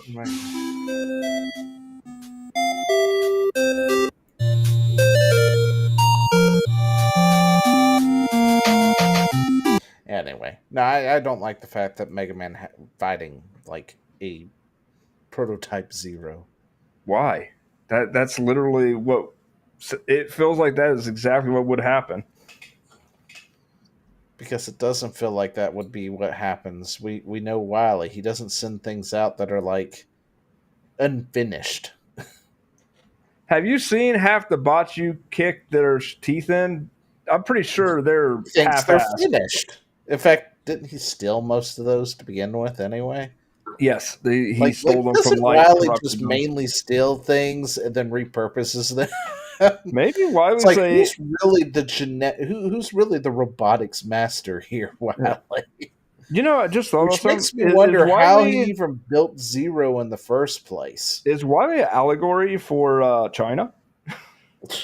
I don't know, but the fact that they gave this whole hint to Wily building Zero and putting the virus in him, I still have to ask, how did Wily get around to building Zero? Well, didn't Wily because he steals most of his everything. Well, maybe that's how he did it. I mean, heck, even in one of the Game Boy games, doesn't he like go to the future and steal the future version of Mega Man and bring him back and give him a shovel? Oh, I don't know. He does. I was gonna say, well, who came up with that gear system, Zia? I don't remember. Who was it? Wily. Was that Wily? That was Wily, and Light stole it. Light straight up stole it. Like, turnabout's fair play, bitch. They both worked on it. They both technically worked on it. It was like their thesis in college kind of thing.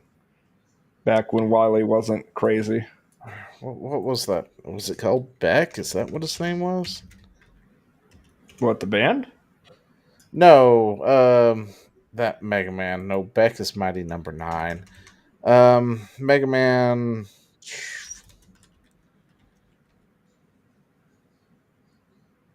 13, 12, 11, 10, 9, I don't know. It was not one of the main series games. Oh, it was a spinoff? It was one of the handhelds, I think. Oh, that's probably Network Drive or something. No, it wasn't one of those. It wasn't Battle Network. It was a legitimate Mega Man game, and in it, Wily gets a time machine, right? Yeah. Wily gets a time machine. Now I gotta find this. There's Mega Man Star Force Battle Network. It might be the Wily Wars. So no. Dr. Wily, the primary allowing him Wily Wars is just the first 3 Mega Man games remade and the liar of a save feature. Mega Man Wily Time Machine.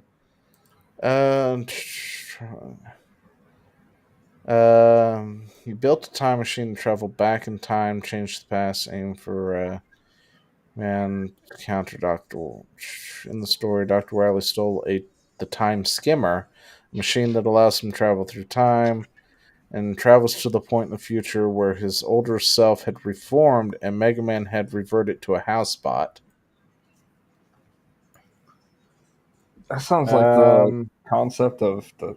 Wily and his older self stole Rock and turned him into Quint. That's who it was, Quint.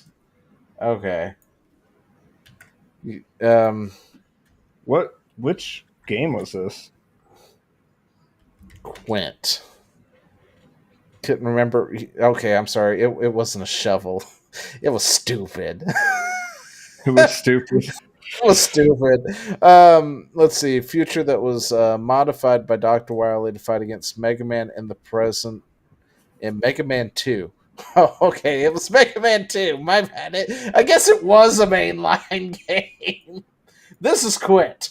Okay? What the hell? That is future Mega Man, the housebot, repurposed by Wily, who goes to the future, talks to his future self, who has reformed, talks him into stealing Mega Man, the housebot, bringing him back to the present, and giving him a jackhammer. Yeah. Wouldn't this also create a time? You know, I'm not going to go into the whole... Ask questions. Just know it happened. Anyway, so let's move on, because we've been on Mega Man for far too long. Yeah, we've been... Yeah. Meg over there is like... She's just sitting there. She's checked out. No, I mean, I was watching. I just like had nothing to add, so I was like, "Well, I guess this is time for me to eat my popcorn." I have no idea when this happens in World of Warcraft because it didn't happen when I played. And I had asked Kat, I was like, "When did Khadgar get in a wheelchair?" And she goes, "I have no idea." Because she was playing a few years back still. I'm going to be honest. It's probably a mount. It probably wasn't. Oh, unless they made it a Pride Month mount and you had to pay $25 for it. I mean, I wouldn't put it past a Blizzard. All right, look. So, does anybody either know have wheels or have it hover. You can't have it do both. I'm sorry. This is just pissing me off. Like this guy right here is one of the most powerful mages in existence in the WoW universe. Or was. He may not be nowadays. Oh, okay. You're telling me that he could not find another solution to paralyzation than a hovering ethereal wheelchair that looks like it's made out of wood and bands of iron. Okay, so to be fair, there is a power greater than his magic will ever be. That power is victimhood. Clearly. But yeah, you've got a world where we've got guys who turn into werewolves, essentially. You've got aliens involved now. Like, WoW is just gone everywhere. Off the deep end story-wise. Yeah. You've got demons, aliens, technically, anyway, aliens. But, you've got your pandas now. They've been around for a while, but still. It's just... It's all over the place. It is so convoluted that I wish they would just wipe Azeroth off the planet, off of everything, and just start with a WoW 2. Because it's so bad now. Well, I wish they would just do a world-ending, shattering event that will happen no matter what, and save like a few people and none of the main characters, right? Yep. So they can just wipe them out and start anew with the story on a new world. Like I had this idea that in order for them to reboot World of Warcraft, they would have to have a world-ending event first off, right? Everybody, both Alliance and Horde, work together to stop world-ending event because they've done it before. Might as well do it again for the 15th time. And they build a dark portal. Like when the orcs first showed up from Draenor. Yeah. They rebuild the dark portal to connect to another spot that they found something to in like some ancient whatever repository the dwarves found it or whatnot, and have been keeping it kind of a secret. And they're like, maybe we should look into this. And they go, we need to build this portal, but it's going to take all of Azeroth to make it happen, kind of deal. They build the portal, and like the last few bits of this game is like Khadgar there, but not in the floating wheelchair, looking more heroic, not a limp noodle. And you've got Khadgar and what's her face, I can't remember her name, Jada, erecting barriers with like green Jesus and stuff to kind of protect the last vestige of the world, essentially, in this whatever region they're in. While there's essentially just thing bearing down on the entire world to incinerate everybody. And, you've got everybody yelling, we've got to get through the portal, got to get through the portal. They get the portal online. You as the player character starts going through the portal with everybody else, and then cinematic plays. And, and something happens, the portal cracks, it stops. But they got a lot of people through. A couple, like a couple hundred, maybe 1,000 got through. But then Khadgar and them are just going, shit, this is it. And they band together, they go toe-to-toe, and they die. We don't know what happens to them, but they die. Cuts to black, and you're like, the camera has shifted focus, and guy is getting up, and he blinks or whatnot, and he's looking around, and you've got this lush green new area that nobody's ever seen before. And then it's like WoW 2. Nope. And it's about them trying to rebuild in the area or whatnot. Nope. Yeah, because then you can wipe the slate clean. You can wipe none of the baggage. Up until you described the other world, I was on board. Then you described the other world, and I'm like, you know what? You know what they could do? Connect the two. World of StarCraft. Everybody that got through the portal, all of a sudden their magic doesn't work. They're like, what the fuck's going on? And then you see a bunch of Terran pointing guns at them, going, what the fuck are you doing here? Together, my dude. I know it's a completely different game. It's the same fucking company. They can do whatever they want. They could make but I'm not on board for that one as much as I would like to see. They could make a StarCraft just ain't gonna work. Listen, they could make a World of StarCraft, make a sci-fi MMORPG, and they could. Well, and then it would be like Destiny. No, because Destiny sucks. Sorry, Meg. It does now. You're right. What I'm saying is like, if it was old Blizzard, new Blizzard, they can't do shit right, so I don't trust them to do that. But like, old Blizzard could have made that work.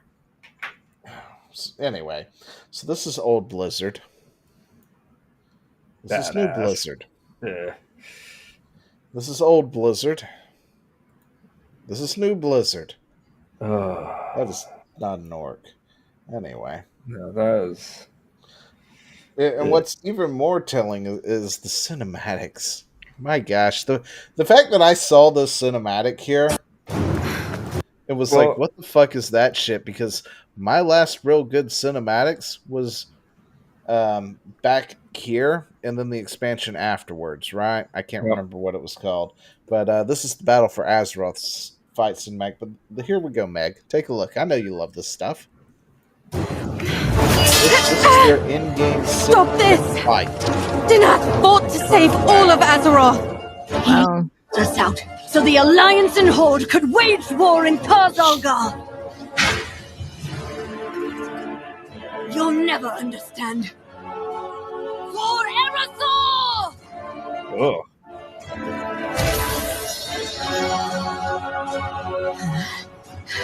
The Red Dawn.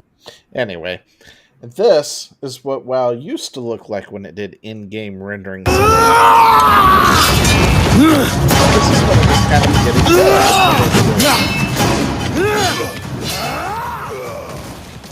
That was just several expansions back.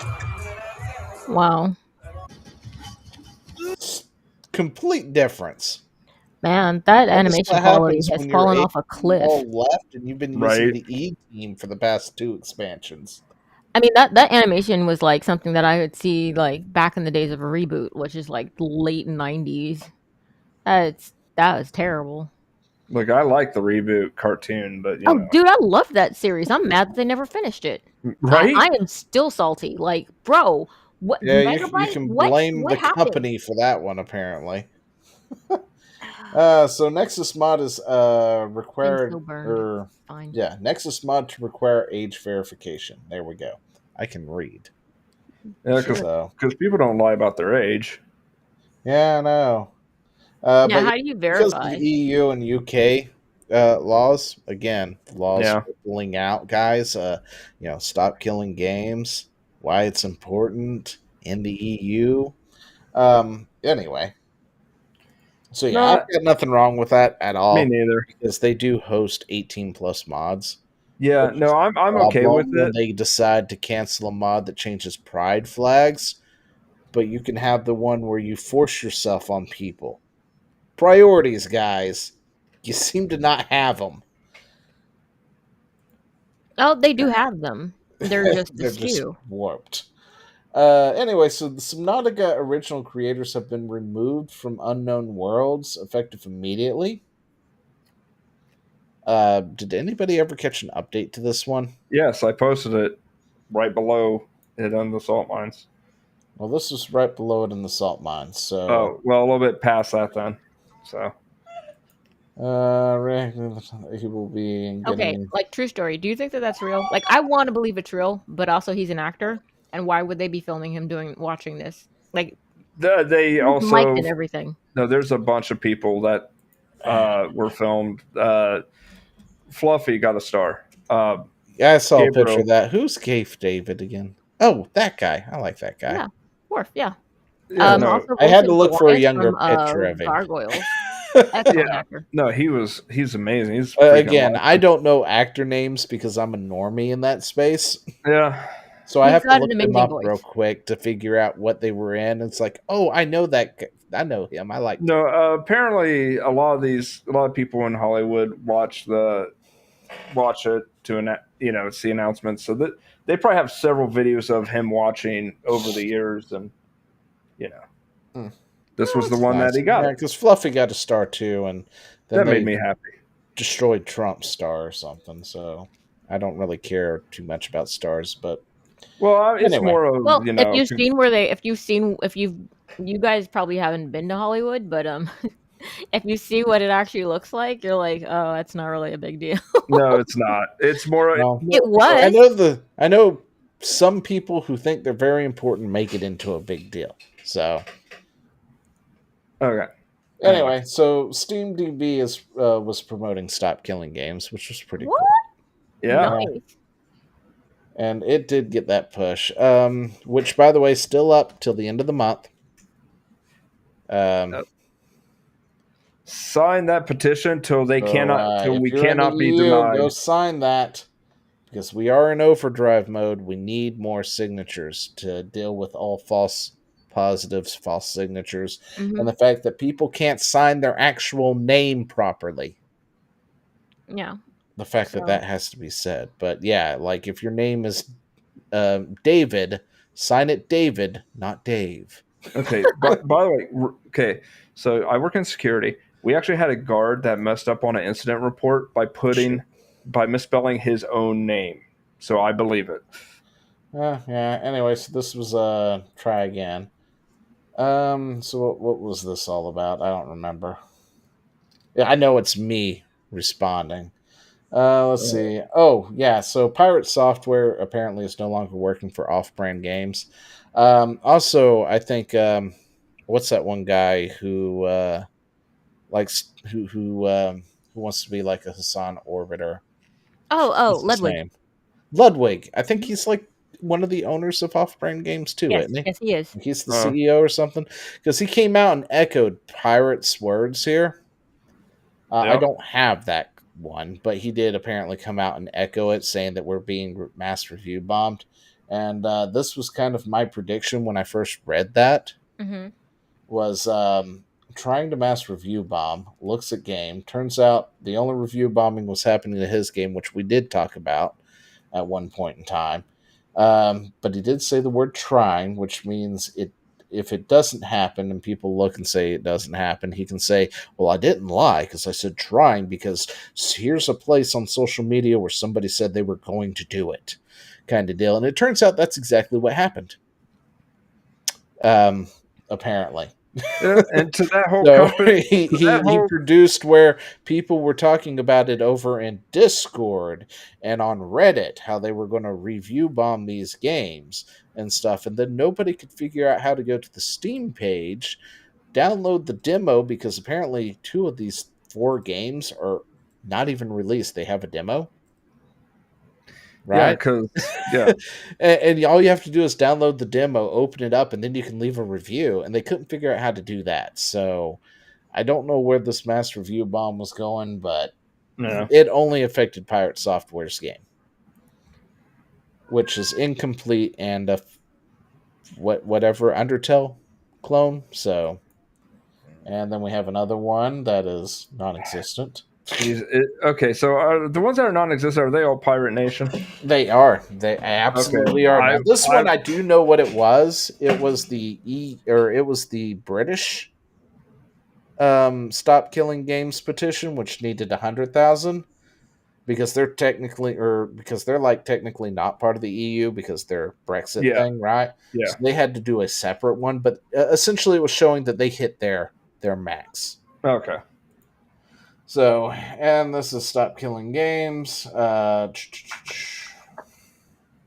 okay. This is the lobbyist response. The game. So, I'm going to assume everybody knows what lobbyists are and what they do. Over in Europe, they have a video game lobbying group. Okay, did you know that? They do. It's cool. That's great and all. So they disagree with Stop Killing Games. They listed all the same reasons Pirate Software did. Pretty much. You mean the wrong ones? Yeah, all the wrong ones. So these are the people. Why is it always women? Really? It's not letting me resize it, damn it. There you go. It's blurry. Oh my goodness, is he going to whine anymore? Because if I can't read it, I can't read it. Well, just read it. You have a voice, my dude. I can't see it to read it. Are you serious? Let's see. Cannon Pence, Kerry Hopkins, Ian Mattingly. But anyway, so all these people are high-level executives and stuff in places like Epic Games, Electronic Arts, Ubisoft, Microsoft, so on and so forth. Totally not a conflict of interest. Totally not a conference of interest right there. Not all the people you want to hold their feet to the fire over Stop Killing Games and stuff are all the people who are upset and said it can't be done. Yeah, it's not a bad idea. But people are what's great is people are seeing this and they're like, "Oh, you're afraid because it can be done. Otherwise, you wouldn't even care." This is the same thing. Yeah, it's just kind of reiteration, probably. Oh, here we go. This has this is the various companies who are against Stop Killing Games. I was shocked at one of them. Very, very names that I'm sure you'll know, like Activision, Netflix. Yeah, Netflix is upset about it because Netflix, you don't own their shit.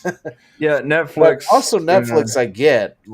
I understand the whole renting thing. It's like somebody getting upset at Game Pass because you rent the game at that point. It's like, yeah, duh, that's what Game Pass is about. Yeah. I'm not talking about Game Pass. I'm talking about if I download a Sonic game, I expect to own that game, Sega, not for you to rip it away because I said ass butt online and you've decided that the word ass butt is somehow a slur against retarded people or something now. Well, Sega being on there was a surprise to me because the Shatak server exists. Now, the Shatak server is a player-owned and operated server for the game Phantasy Star Online. Yes. Is he muted? There we go. There we go. He was looking for something. No, I got disconnected. His brain froze. The Shatak server is a fan-owned and operated server for the Sega game Phantasy Star Online Blue Burst, which is episode 1 and 2, or like 1 and 3, because 2 was a retarded card game. Anyway, so yeah, the fact that Sega would be against this, but in the past they've been very pro private servers and even that's the thing with lobbyists. Lobbyists can do good, they can do bad. They're part of this lobbying board because if they don't have a foot in the game. Yeah, but Sega doesn't really have a foot. What MMO does Sega have out right now? But anyway, you got things like ZeniMax, Warner Brothers, PlayStation Interactive is using their old PS1 logo still, apparently. I didn't realize that. But yeah, just a lot of players that you know. Yeah. Right? Like Supercell over here, the maker of every mobile game you've probably ever touched. But anyway, so yeah, they're very much upset about this. They're against it. Even Notch has come out and echoed things that we've been saying, like if buying a game is not purchasing it, then pirating them is not theft, which is one of the things I want to go to court. I want somebody to go to court over pirating a game and then making the argument, well, I didn't buy your license. So, I didn't steal your license. And make that as their argument to see how that goes down in court. Yeah. I mean, I may have stolen a product, but you're after me because I didn't buy your license. Yeah. Now, if you're after me because I didn't buy your product, you have to sell that product now, don't you? But how am I stealing the product that you're not selling? And actually make that a legal argument that has to go to court. I want somebody to make that, which is why I started to say something about it with Nintendo. But with Nintendo, they actually sold products at one point in time until this recent iteration of Nintendo. Yeah, but they'll still and anything they went after, when it came to emulation, has been their past products that they did technically sell. So yeah. I mean, there needs to be a reasonable. I mean, legally, there is a reasonable period of operation. Like you can say, okay, well, it's unreasonable to think that they'd hold it open for 20 years. I still think that that's kind of skeezy, but a year, 2 years, 5 years, that's not reasonable at all. And the thing is that right now there is no protection. Even they could shut it down tomorrow, and it's just like tough tits, dude. Like you just gotta just walk that. Yeah, funny you should say that. we got into sort of a back and forth on Twitter about this under something. I don't remember where it was, but the guy was very upset with us.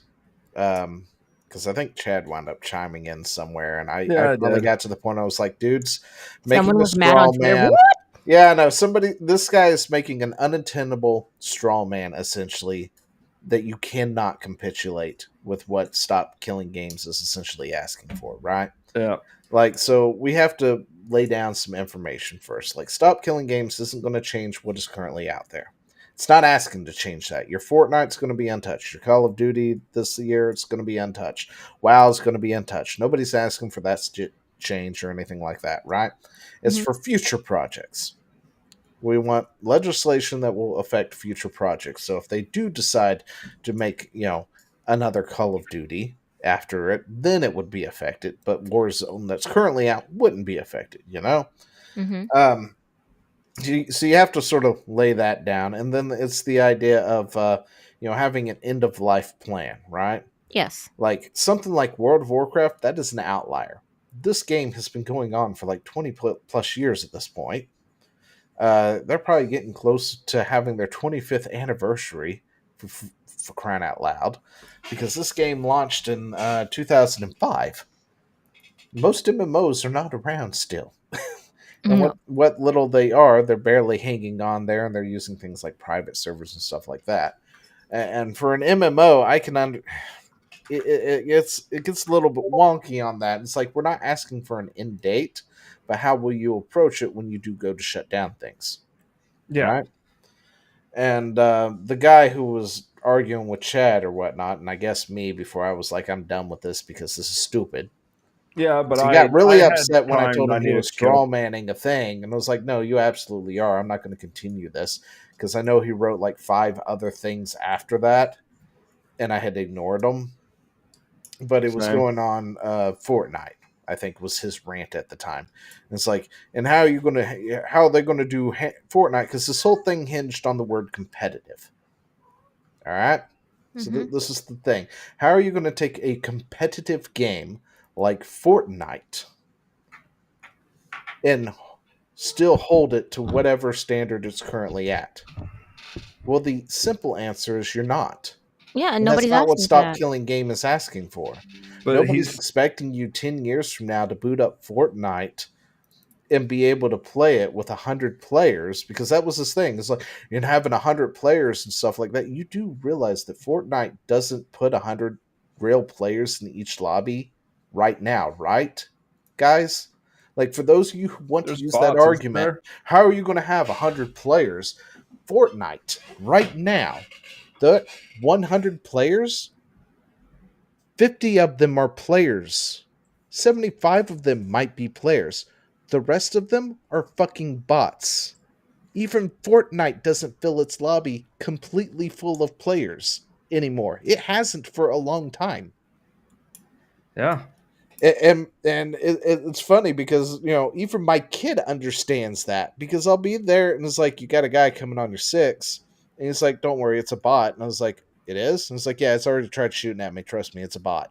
And he just ignores the fucker and goes after this other guy in front of him, takes him out, and goes, okay, now I'll go get him. Because it's a bot, because he can tell by the way he shoots that he's a bot. They'll probably whiff hard. Yeah, they whiff hard, very hard. And I was like, oh, that makes sense. So the fact that this guy mows down on you and doesn't connect but one shot, he's an obvious bot, or it's his first time picking up Fortnite. One of the two. Either way, he ain't a threat. Yeah. But yeah, so the game employs bots. What Stop Killing Games is asking for is a way to sunset that. So 10 years from now, if I wanted to play a game of Fortnite, I could pop in, I can turn on Fortnite. I can have it come up, whatever the last season was, whatever, spot it's in, right? And I can hit duos, triples, singles. I can connect with Chad using, what is that thing that we used to use to connect to each other? So there's Direct Connect, which is very old. Then there's TCP/IP. Where we could do it like right now, and like Warcraft 3 used to have access to, but Blizzard stripped it from it. Yeah. So you can connect, so me and Chad can play duos on Fortnite, and the whole lobby is bots but us. Yeah.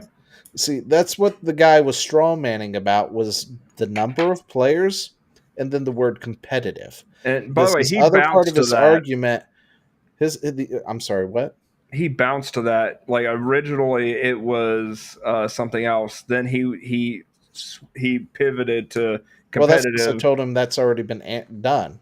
There's an answer for it.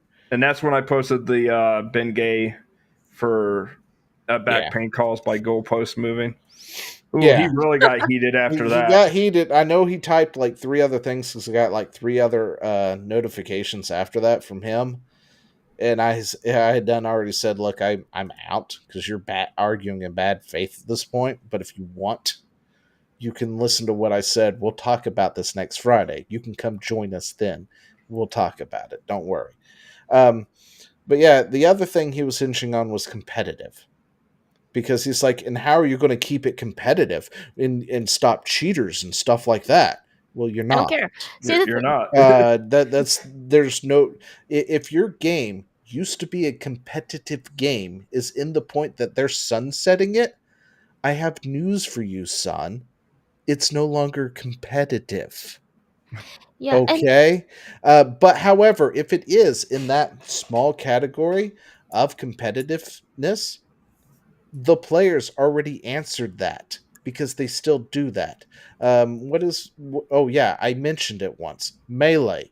Melee's still a competitive game that people get together and competitively have tournaments for and play against each other. And there's occasionally there's prize money and stuff involved. Like, this is a thriving, small but thriving community of Melee players. Super Smash Brothers Melee. That still exists. They're not sanctioned by Nintendo. They don't have Nintendo official servers to connect with. They still do the thing because the community itself will find a way to do it. Then it becomes do you trust who's running the tournament at that point? And that's where the answer is never going to be satisfactory for somebody like this, because according to them, the only ones trustworthy enough to hold that would be the company themselves. But what if I told you that a lot of these companies aren't even that secure to begin with, because it was sorry. It was a Call of Duty game, no less. I think it's Black Ops 2. Still has a community out there. And you know what? There was a vulnerability in Warfare 2 that the company, Activision, that's who it is, never fixed. But you know who did?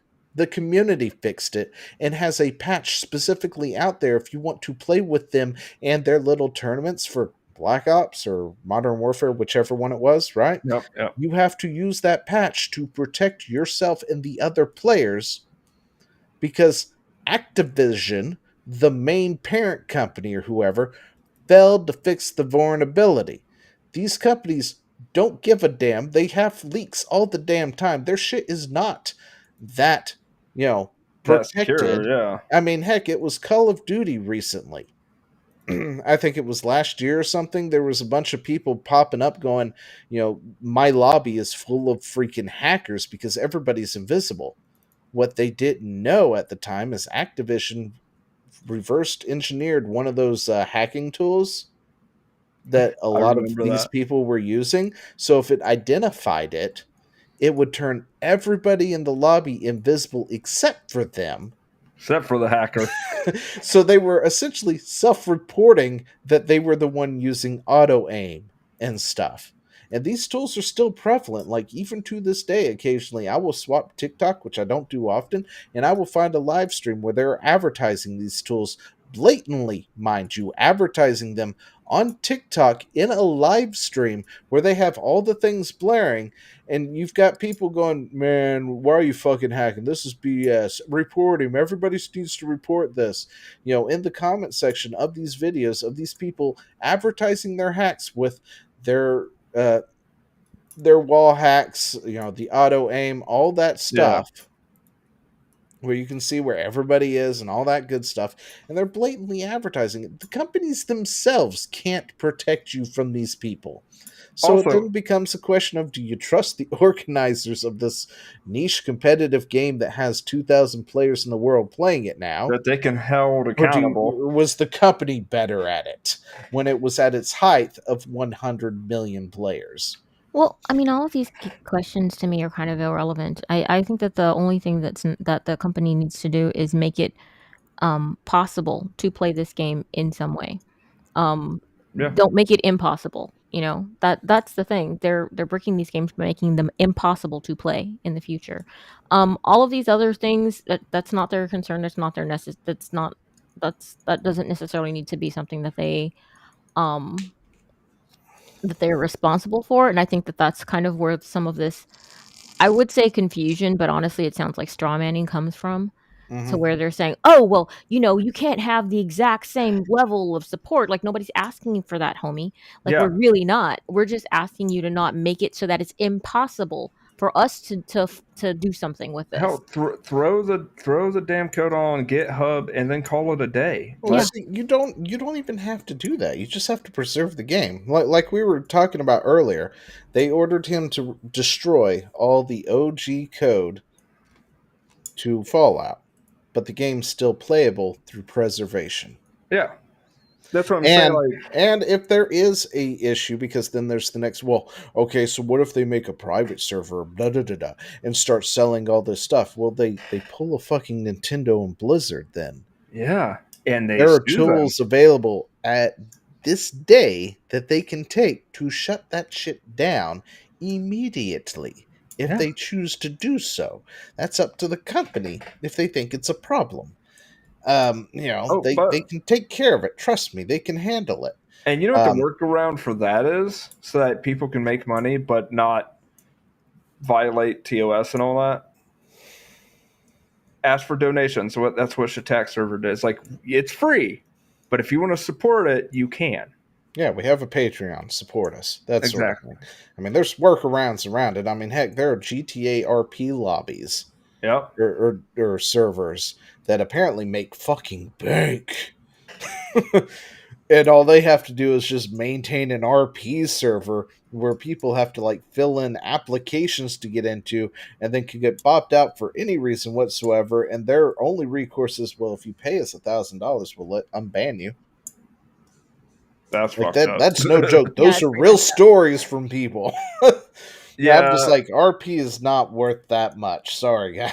Yeah, I'm going to be 100. I watched. I can't do that one. I watched a live stream of a RP GTA session, and I was like, "How the fuck has this person got 100 people watching?" And they're just talking about paying their bills in a digital world.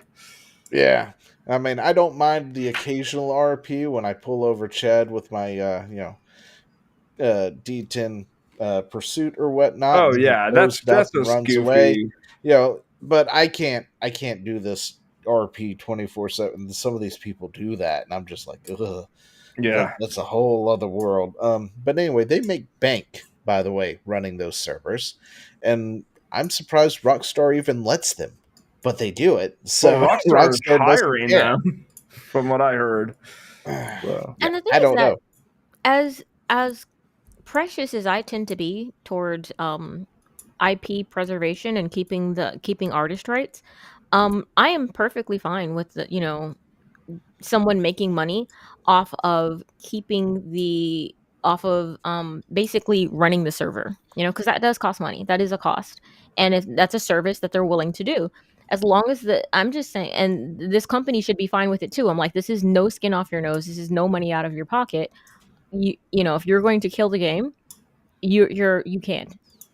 And if that's somebody kind of else my is going to make thing. money off of just hosting the game, not making a new game, not re-releasing it or anything like that, but just hosting the game, that should be perfectly fine. Well, here, let me pose this because I want to pick your brain on this, Meg. The Shatak server doesn't just host the game; they have added content to the game. How would that be handled? See, and that's the thing. That's where I think that the company that actually made it, the initial IP company, could have a grievance and could say, we don't want that happening. Like that would be a valid concern if they want to be concerned about it. Now, I'm not saying that it should be. Like there's a difference between should and it makes sense, like it makes sense that they're able to do this. You guys don't care about it anymore. They're just adding stuff to it. What's it hurting you? But if they wanted to get butthurt about it, I'd be like, well, okay, that's kind of that's something that they made. But here's the thing though. Who owns the code at that point? Because this is stuff that was added independently. Well, I would say if it wasn't added by the company itself, it's whoever created it and put it in. That's what I'm saying. They would own that code. They could sell that code. So for me, I'm trying to apply it as easily as I can with something that's a little bit less nebulous, which would be sort of like the other IPs, which would be like, I don't know, like Mickey Mouse or something like that, which eventually became public domain, but before then it was heavily regulated. And but I mean, it's not to say that you couldn't watch Mickey Mouse movies that you had purchased in the past. What they were saying when they were killing games is, yeah, you bought this Mickey Mouse movie, but we don't really feel like supporting it anymore. So no more movie for you. You can't watch this movie ever again. Yeah. And it's like, well, that's not okay. But then to say, okay, now we're gonna make this. Now we're gonna take this and we're gonna show it in theaters. And it's like, okay, well, they don't care. They stopped supporting it. But now we're also going to make extra story on that. And I'm like, okay, see, now you're taking someone else's IP and you're doing something else with it and you're expanding upon it. If they say it's okay, fine. But if they don't, then I'm just like, okay, see, now you're expanding on their lore. Hosting it and keeping it from dying is one thing. Adding on to it is another thing. And I think it's beautiful to add something onto there, but I think that there needs to be respect to the creator unless they have completely released their right to that IP. If that makes any sense. At that point you're talking about banning all mods because that adds stuff to the game. What you're doing is you're mixing actual IP with non-IP things. It's one thing to have an asset like, I've made this sword and the sword is now in the game. It's another thing to take this character, Cho'Gath, and have Cho'Gath talking to Lily about this this whole new story bit that's added lore and stuff like that. Well, I mean, to be fair, I'm not sure how I feel specifically about mods. If companies are cool with letting it happen to their games, then that's fine. But if a company was like, yeah, we don't want you to mod our game like that, please don't do that, and then people were like, yeah, we're gonna mod it, I think I'd be a little salty about it, Again, this is just coming from someone who makes things and is kind of has that problem all the time. Huh? Capcom has that problem all the time. Yeah, and so I mean, don't mod our shit. Then everybody goes and mods it, and they're like, as an artist, I understand that pain. And the thing is that's something that is a protection that should be there to an extent. There should be allowances. And modding a game for yourself is one thing. Modding it for other people is another thing. So it's such an interesting thing when it comes to ownership of something that you have created and that you're like, okay, I'm going to sell you this, and they're like, cool, we're going to take it and do that to it. Like, wait, no, because now you're changing this thing, and you're changing the experience for other people, and that's kind of messed up, So, yeah. So with that sort of thing, I'm not sure, but if game companies haven't really raised this legal issue, then that kind of seems like toothpaste that's out of the tube already. All right, so let's move on so we can finish because I'm past my bedtime. Yeah, I know. I was like, dude, he's been talking for at least 15 minutes now. I think I addressed it thoroughly enough to make my point across. I don't know. The fuck is that? I will be right back. That would be your foot. You. Yeah, so I'll just go ahead and cover this while he's doing whatever he's doing.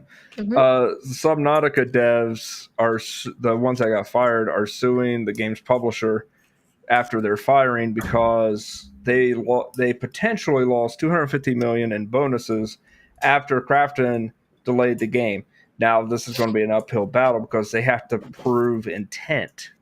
Essentially, they have to prove that Krafton delayed the game on purpose to not pay out the didgeridoos.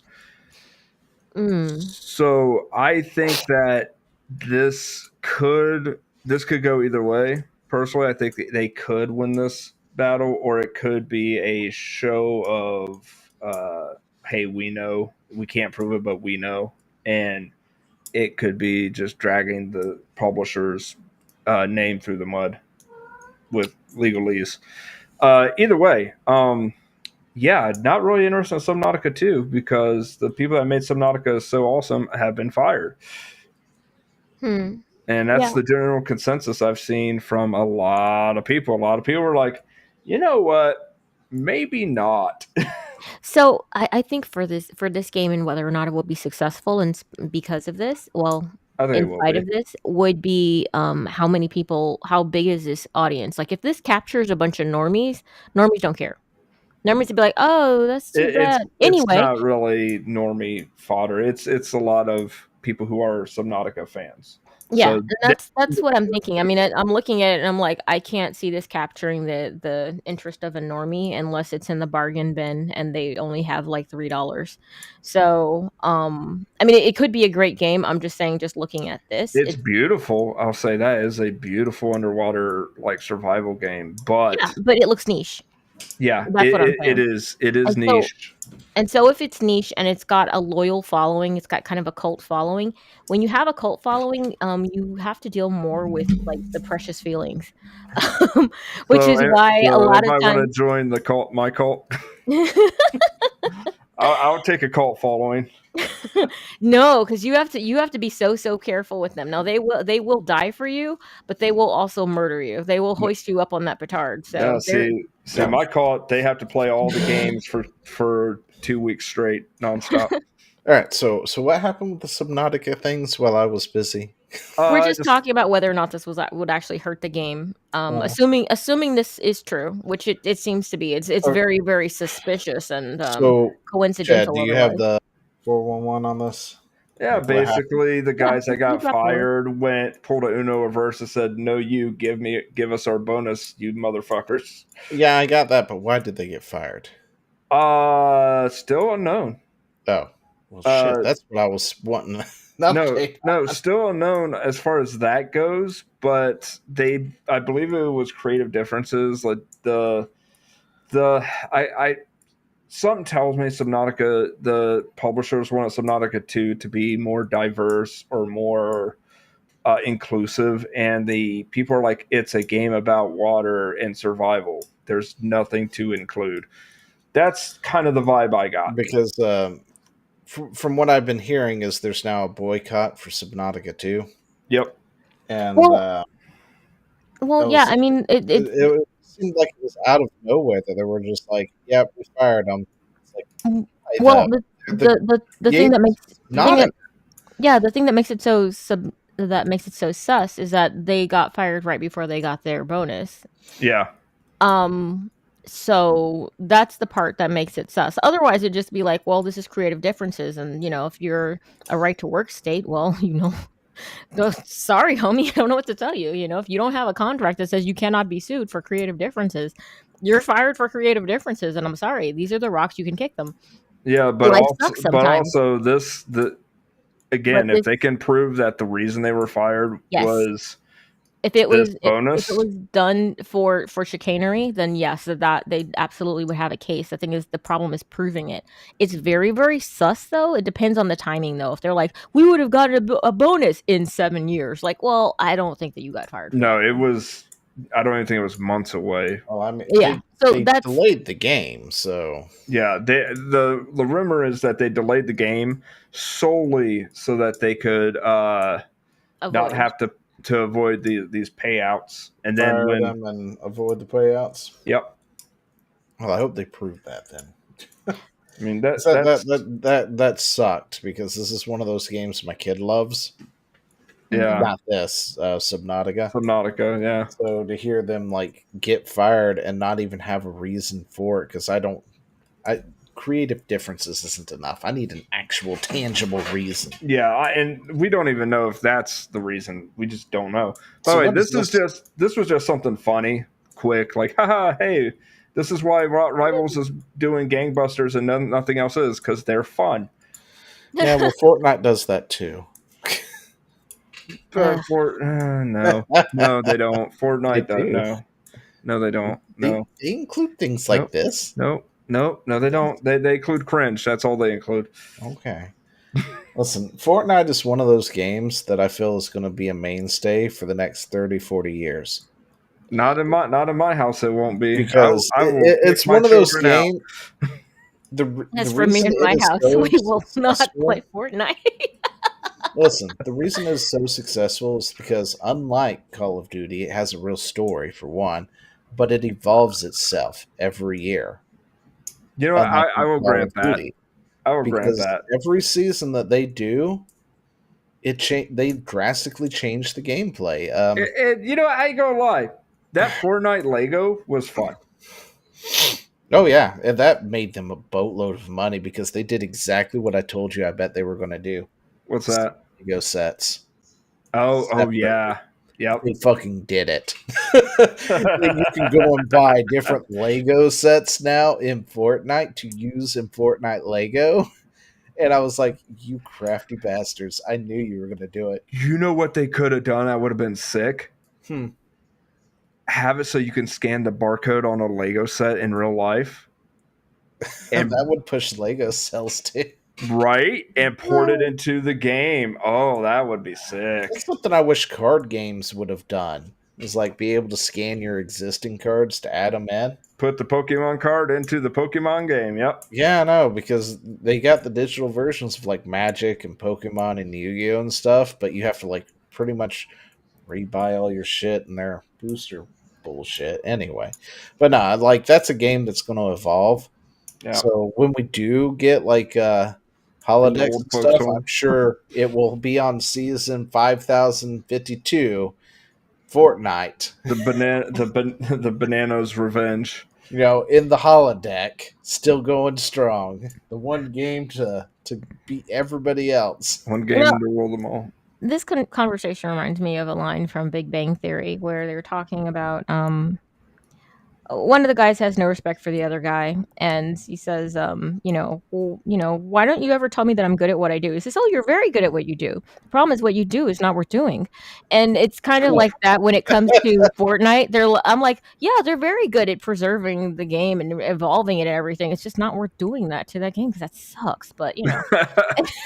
You know what? Very good, Meg. That is my feeling, too. Anyway. Well, that's fine. So, yeah, what's funny, okay, there's a story behind this. I got to say this really quick. Okay. Right. Me and Joe were going to the Y to go swimming and stuff, trying to get exercise. And when we went to this Walmart, there was a Chuck E. Cheese next to it. And I was joking with her saying, hey, let's go to Chuck E. Cheese. Yeah, let's have shitty cardboard pizza. She started laughing. I was like, hey, could you imagine if there was a Chuck E. Cheese for adults?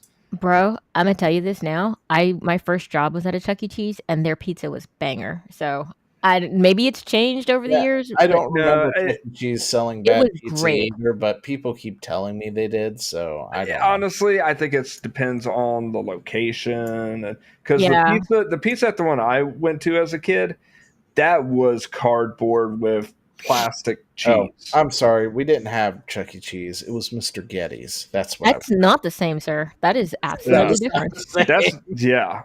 Well, Mr. Getty's was too the same thing. It was the arcade, the pizza. They had an animatronic something another. No, it's not the same. It's like saying, Jack in the Box is the same as McDonald's. They're not the same. No, those are completely different. They're the same in kind, but not in specificity. Type of Chuck E. Cheese. Yeah, but no, this was cool because I was like, hey, in a Chuck's Arcade, that's cool. Honestly, the mascot at the top, I would have changed that maybe. It's very old looking. They did revamp Chuck E. Cheese to look younger, and then it looks like they've gone back to the old one with that really tiny bowler hat, which is weird.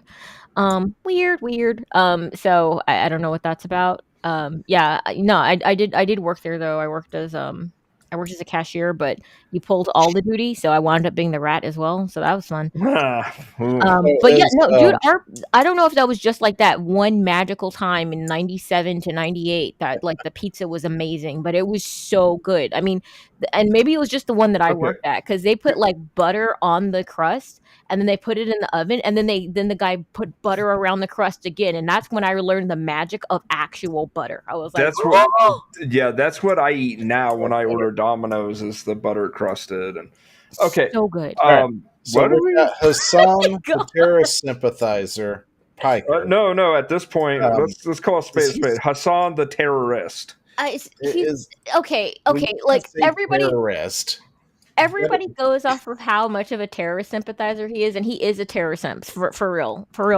Yeah. But the thing that actually bothers me about him is that people listen to this dude because he's so fake and pathetic. And I'm not saying this he's pathetic to be a put down.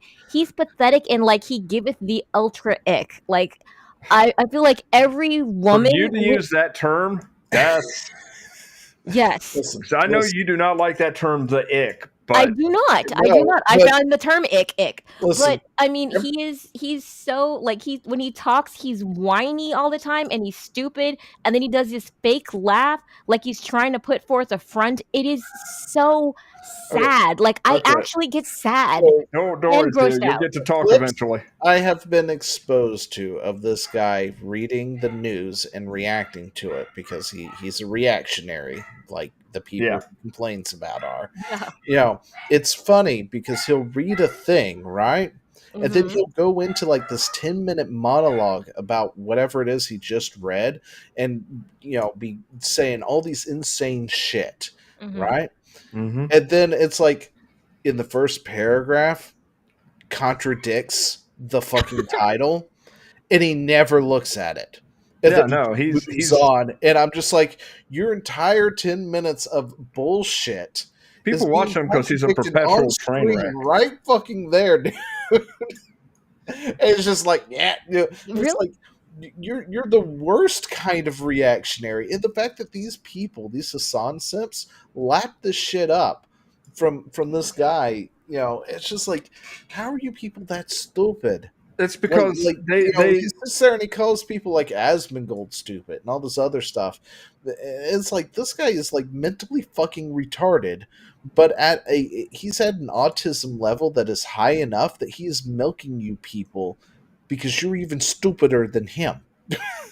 I think that people buy onto the grift of someone who's trying to put forth his idea of masculinity and coolness. But when you see him around someone who's actually confident, he withers, and it's so. I feel so embarrassed. I've seen some embarrassing. Yeah, I feel embarrassed, but he's also evil, so I hate it. So I hate myself. Is embarrassing because I first saw this and looked at it and was like, dude, you've got like the mind of a 16-year-old trying to show the fuck off right now, because he's in a tirade, right? Because somebody said a thing, okay?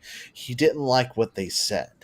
And then one of his other people, his mods, found the guy, Okay. And then it turned out it was not the right guy, but he spent the past 10 minutes ragging on the guy that he thought was the guy. And it Who was was in his irrelevant chat anyway. ragging on him or whatnot. And then he just ignores the fact that he's, oh, my bad. And then goes on, oh, so this is really the guy. And then starts ragging on the new guy while fooling around with a pistol that he's not sure is real or isn't real or blah blah this that and the other, right? Because he then later, well, it was an airsoft gun and stuff, and it's a blatant violation of Twitch's terms of fucking service, regardless if it's airsoft, because it says, like, I think it specifies real or not real, like somewhere perceived in the term, real. No, it's real, but he's wagging it around like a damn 16-year-old who thinks he's gangster. Wait, no, for that the is first not time in Miami or something. See, that's not an airsoft gun. That's an actual gun. Yeah, that's real. It's real. I've seen the clip. I'm like, no, that's real. Saying. I don't really care whether it is or isn't. Well, legally, just clarifying talking about how it is, and I'm sure it is. Like, the guy has weapons. He's talked about it in the past. He's shown them off. Then he goes on these little tirades when somebody's like, well, so how many do you have? Do you keep them in a gun safe? And he's like a real gun owner's going to tell you if they keep them in the gun safe or not. And it's like, a real gun owner doesn't even give a damn. It's like, yeah, I got 16 rifles. What the fuck are you going to do about it? You got his affect wrong, though. Like, a real gun owner would tell you if he kept it in his gun safe. That would be that's yeah. I mean, I think I hate it so much how he talks. He's like he talks like that shit, and he's he up talks though, like a 16-year-old who just discovered his an airsoft that looks real enough or something, and he's trying to look cool in front of this chick down in Dayton, Miami, or some bullshit like that. Yeah, trying to be like, oh yeah, I'm a Crip, man. I'm a fucking Crip. Bullshit. Yeah. As someone who actually grew up with legit gangsters, this is embarrassing. Encountered these people. I was in the heart of the Bloods and Crips gang war here in Columbus. Let me tell you, no, he is not. No, not at all. Not at all. No, but it's just like he's waving around like that. I'm just like, that is embarrassing. Yeah. No real gun owner waves his around because he's pissed off that some spurg said something that pissed in his Cheerios in his chat. It's like either you make an example of the guy through superior wit or intellect or something like that at that point. He's unarmed in that particular field of battle. I don't really care. Ban and be done with it. Yeah, like I think that's from what I've seen, like the way Asmongold handles it is probably the best way I've seen anybody ever handle this shit. Yeah. He'll bring up whoever. It's like, I'll give you a moment. Okay, go ahead and tell me now. Let's make you famous. Let's make you embarrassed. This, and this. Go ahead and explain to me this now. And then if they don't, then he'll go do some. Come back to him. It's like, did you answer or did you puss out? Okay, ban. And that's probably the best way to go about it. If you don't just outright ban them immediately or whatnot. But this way they get a chance to say something. But no, Hassan spurgs out like some 16-year-old every fucking time it happens. Yeah. And then he whips out this gun, which he should be banned permanently again. Violation of Twitch's services. No, it's worse than that because if I remember right, he's in Cali, right? Yes, he's in Cali. Yes, but he can have a gun legally in Cali. You can't threaten someone with it though. That's what I'm saying. You can't brandish. That's the thing I hate about people like Hassan, is the fact that they threaten people without actually threatening them, which is what I hate about these people.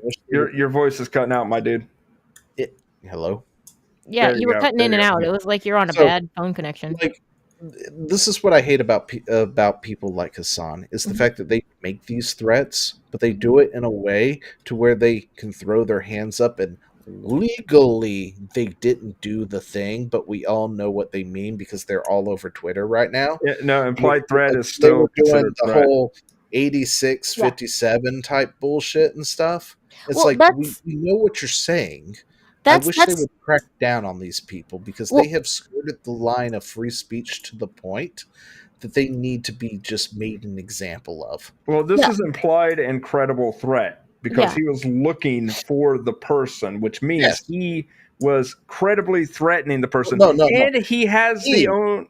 See, this is where he skirts the thing. He didn't do anything. His mod found and volunteered the information. He was waving around a gun, but he didn't threaten the guy and say, I'm going to come over there and pop, or do anything like that. So he technically didn't threaten anybody. That's how he skirts the lines of these things. But just showing it is a violation of the Twitch terms of service. Oh, absolutely. Yeah.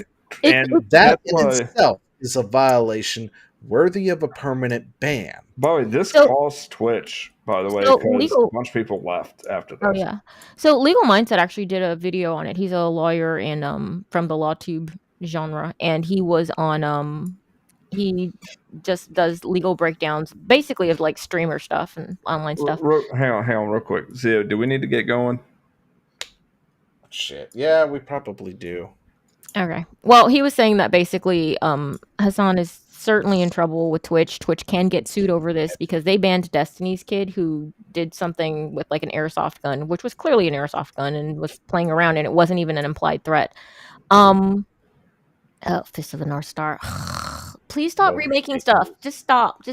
I don't trust you. No, the remake looks actually pretty decent. I know it always looks decent until it actually happens, and then we're sad. Well, that's why you wait and see, and you still got the original. It's okay, Meg. It's okay. It's not okay. I'm tired. I'm so tired. I'm tired, boss. I'm tired. I'm tired, boss. I understand. Me too. Next time I hang out with Small, I got to record him saying that. By the way, Small shaved his head and looks good now. No homo. Politely. Okay. All right, continue your. Go ahead, Meg. I think that was it. Like, basically, Legal Mindset was like, no, this is actually a thing. This is actually a big thing, even with laws in California. Even though Hassan tends to try to, well, technically, I didn't do this, and technically, he acts all big and bad, just like when he interviewed a terrorist. I was like, oh, but he wasn't like really a terrorist. I saw it on the Square thing. It was plugged into the PlayStation the other day, and I had to unplug it because we couldn't find sound. Okay, well, it's gone. Oh, then I haven't seen it. So he's trying to get by on technicalities. Is probably skirted. And if you watch the video, the actual video in context, it's pretty interesting because right after he does this, he just sits back and kind of like glares at the glares kind of slightly off screen, and he's like glaring at the monitor, and you can see he's mauling, but he's also like kind of going back over what he just did. Yeah. And he's like trying to think, okay, how am I going to get out of this? Because he's so used to skirting that line, but he's been tap dancing on it of late, and I think that this might have been right over. Through the line. Yeah, I think this was over it. Honestly, the way he was, unless Twitch is held to the fire on this, they're not going to do anything. Oh, absolutely not. They need to be sued. Honestly, they need to be sued for floors. Zio, give me your hardwood floors. I know, right? They need to be sued for not holding their for showing preferential treatment. I forget what the actual terminology was, but it's basically not equally enforcing their policies. You can you actually sue somebody over that? Yeah, well, you can. You can if you get punished for something and then someone else does the same thing and they're not punished for it, because then you can say, okay, so you're singling me out. You're going against me on purpose. It's one. And I wish somebody would take that lawsuit because I'm sure a lot of people. The thing is that you're talking about primarily gamers and streamers, and the thing is that most of them happen to be guys. And what's one of the best, the cutest, most endearing things about you guys is you guys don't really want to deal with a lot of drama. You can't stand it. Women love this crap. Men don't. So it's two things. It's harassment, possibly. But the second thing is it could be considered a loss of income, which then becomes, if you prove damages, Twitch would be on the hook for it because they did not equally enforce it. So you can point to like Hassan not getting banned, and then like Asmongold or whoever getting banned. Then they go, hey, I lost this much and you didn't ban this guy, so you owe me whatever I would have made. It would be a slam dunk case. Yeah, that's what Legal Mindset was saying. He was saying that you can actually, if you can prove damages, and if you're banned for a week and you made a certain amount of money in a week, you can prove damages. You can say, look, according to your terms of service and the way that you actually apply your bans, I'm looking at what Hassan did. I did something less than that, and I got banned, and I lost this much money. This is not correct. So, yeah. And because here's the thing, people don't understand. When you sign a EULA or creator contract, both parties are on the hook for violation of that contract, you and the platform. Yep. Okay. Good night, Zia. Are we done now? We're never done, sir. No, we're not. We didn't get to everything, but we did get a good chunk out of there. So, with that, we're going to leave you all for the night. We will do this again next Friday night because we don't have a holiday coming up, right? I don't think so. No, I think the next real holiday is Halloween. Have a holiday checker. But anyway, so with that, we'll be here next Friday at 8 p.m. Eastern Time. Hopefully, I won't be staying up till 11 o'clock because I have to work at 4. Or get up at 4. Anyway, so links for them, of course, are always in the description down below. You've got Meg, you've got Chad. They play things. Meg just finished up her game. Kina, yes. I'm looking for a new game, actually. Hi, I'm Meg. The other Meg is new playing game, you say. And Chad is playing Expedition 33 and giving us all like secondhand, what is it? Trauma. Secondhand trauma. My dude, the end of Act 1 is just like, oh. I actually went on X and said that was the end of Act 1, wasn't it? Yeah. I went on X and actually told people, if you don't want spoilers, don't watch my VOD. Yeah. Watch them up to that point. Yeah. So they can get the full context. Duh. It's like, no, you should watch the VOD. Start with 1. Yeah. You can start with 1. We can be playing later. Fill the feels with the rest of us. Yes, you must fill the feels.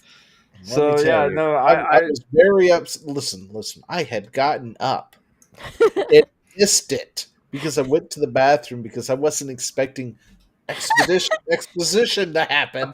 Right then, I come back and I'm like, hey, did something important happen? And they're like, yeah, you just missed it. So I ran back 2 times it, by the way, speed, so I could catch up. And for the next 10 minutes, I was catching up. And then all of a sudden, I don't know where they were, but just the chat is me going, no! What? Yeah. This can't be that. And I'm just going, I know, right? And the thing is that we were so far, we were like 20 minutes beyond that, and we both knew exactly where you were in the story. We were like, I know, man, I know. So yeah, when that happened, I was just like, yeah, that's what happens when you get up for 5 minutes. Zio came back to me doing this. Yeah, so Ted was doing this. It just what the thing happened. And you know, guys, like, you've got to go. No therapist is taking you seriously when you say a video game hurt you. And I had no idea what was going on. Unless they played this game. And I had to run it back, and I need therapy. Best RPG. Best RPG. I'm saying it right now. Best RPG. Yeah. Anyway, catch us later. All right. Bye.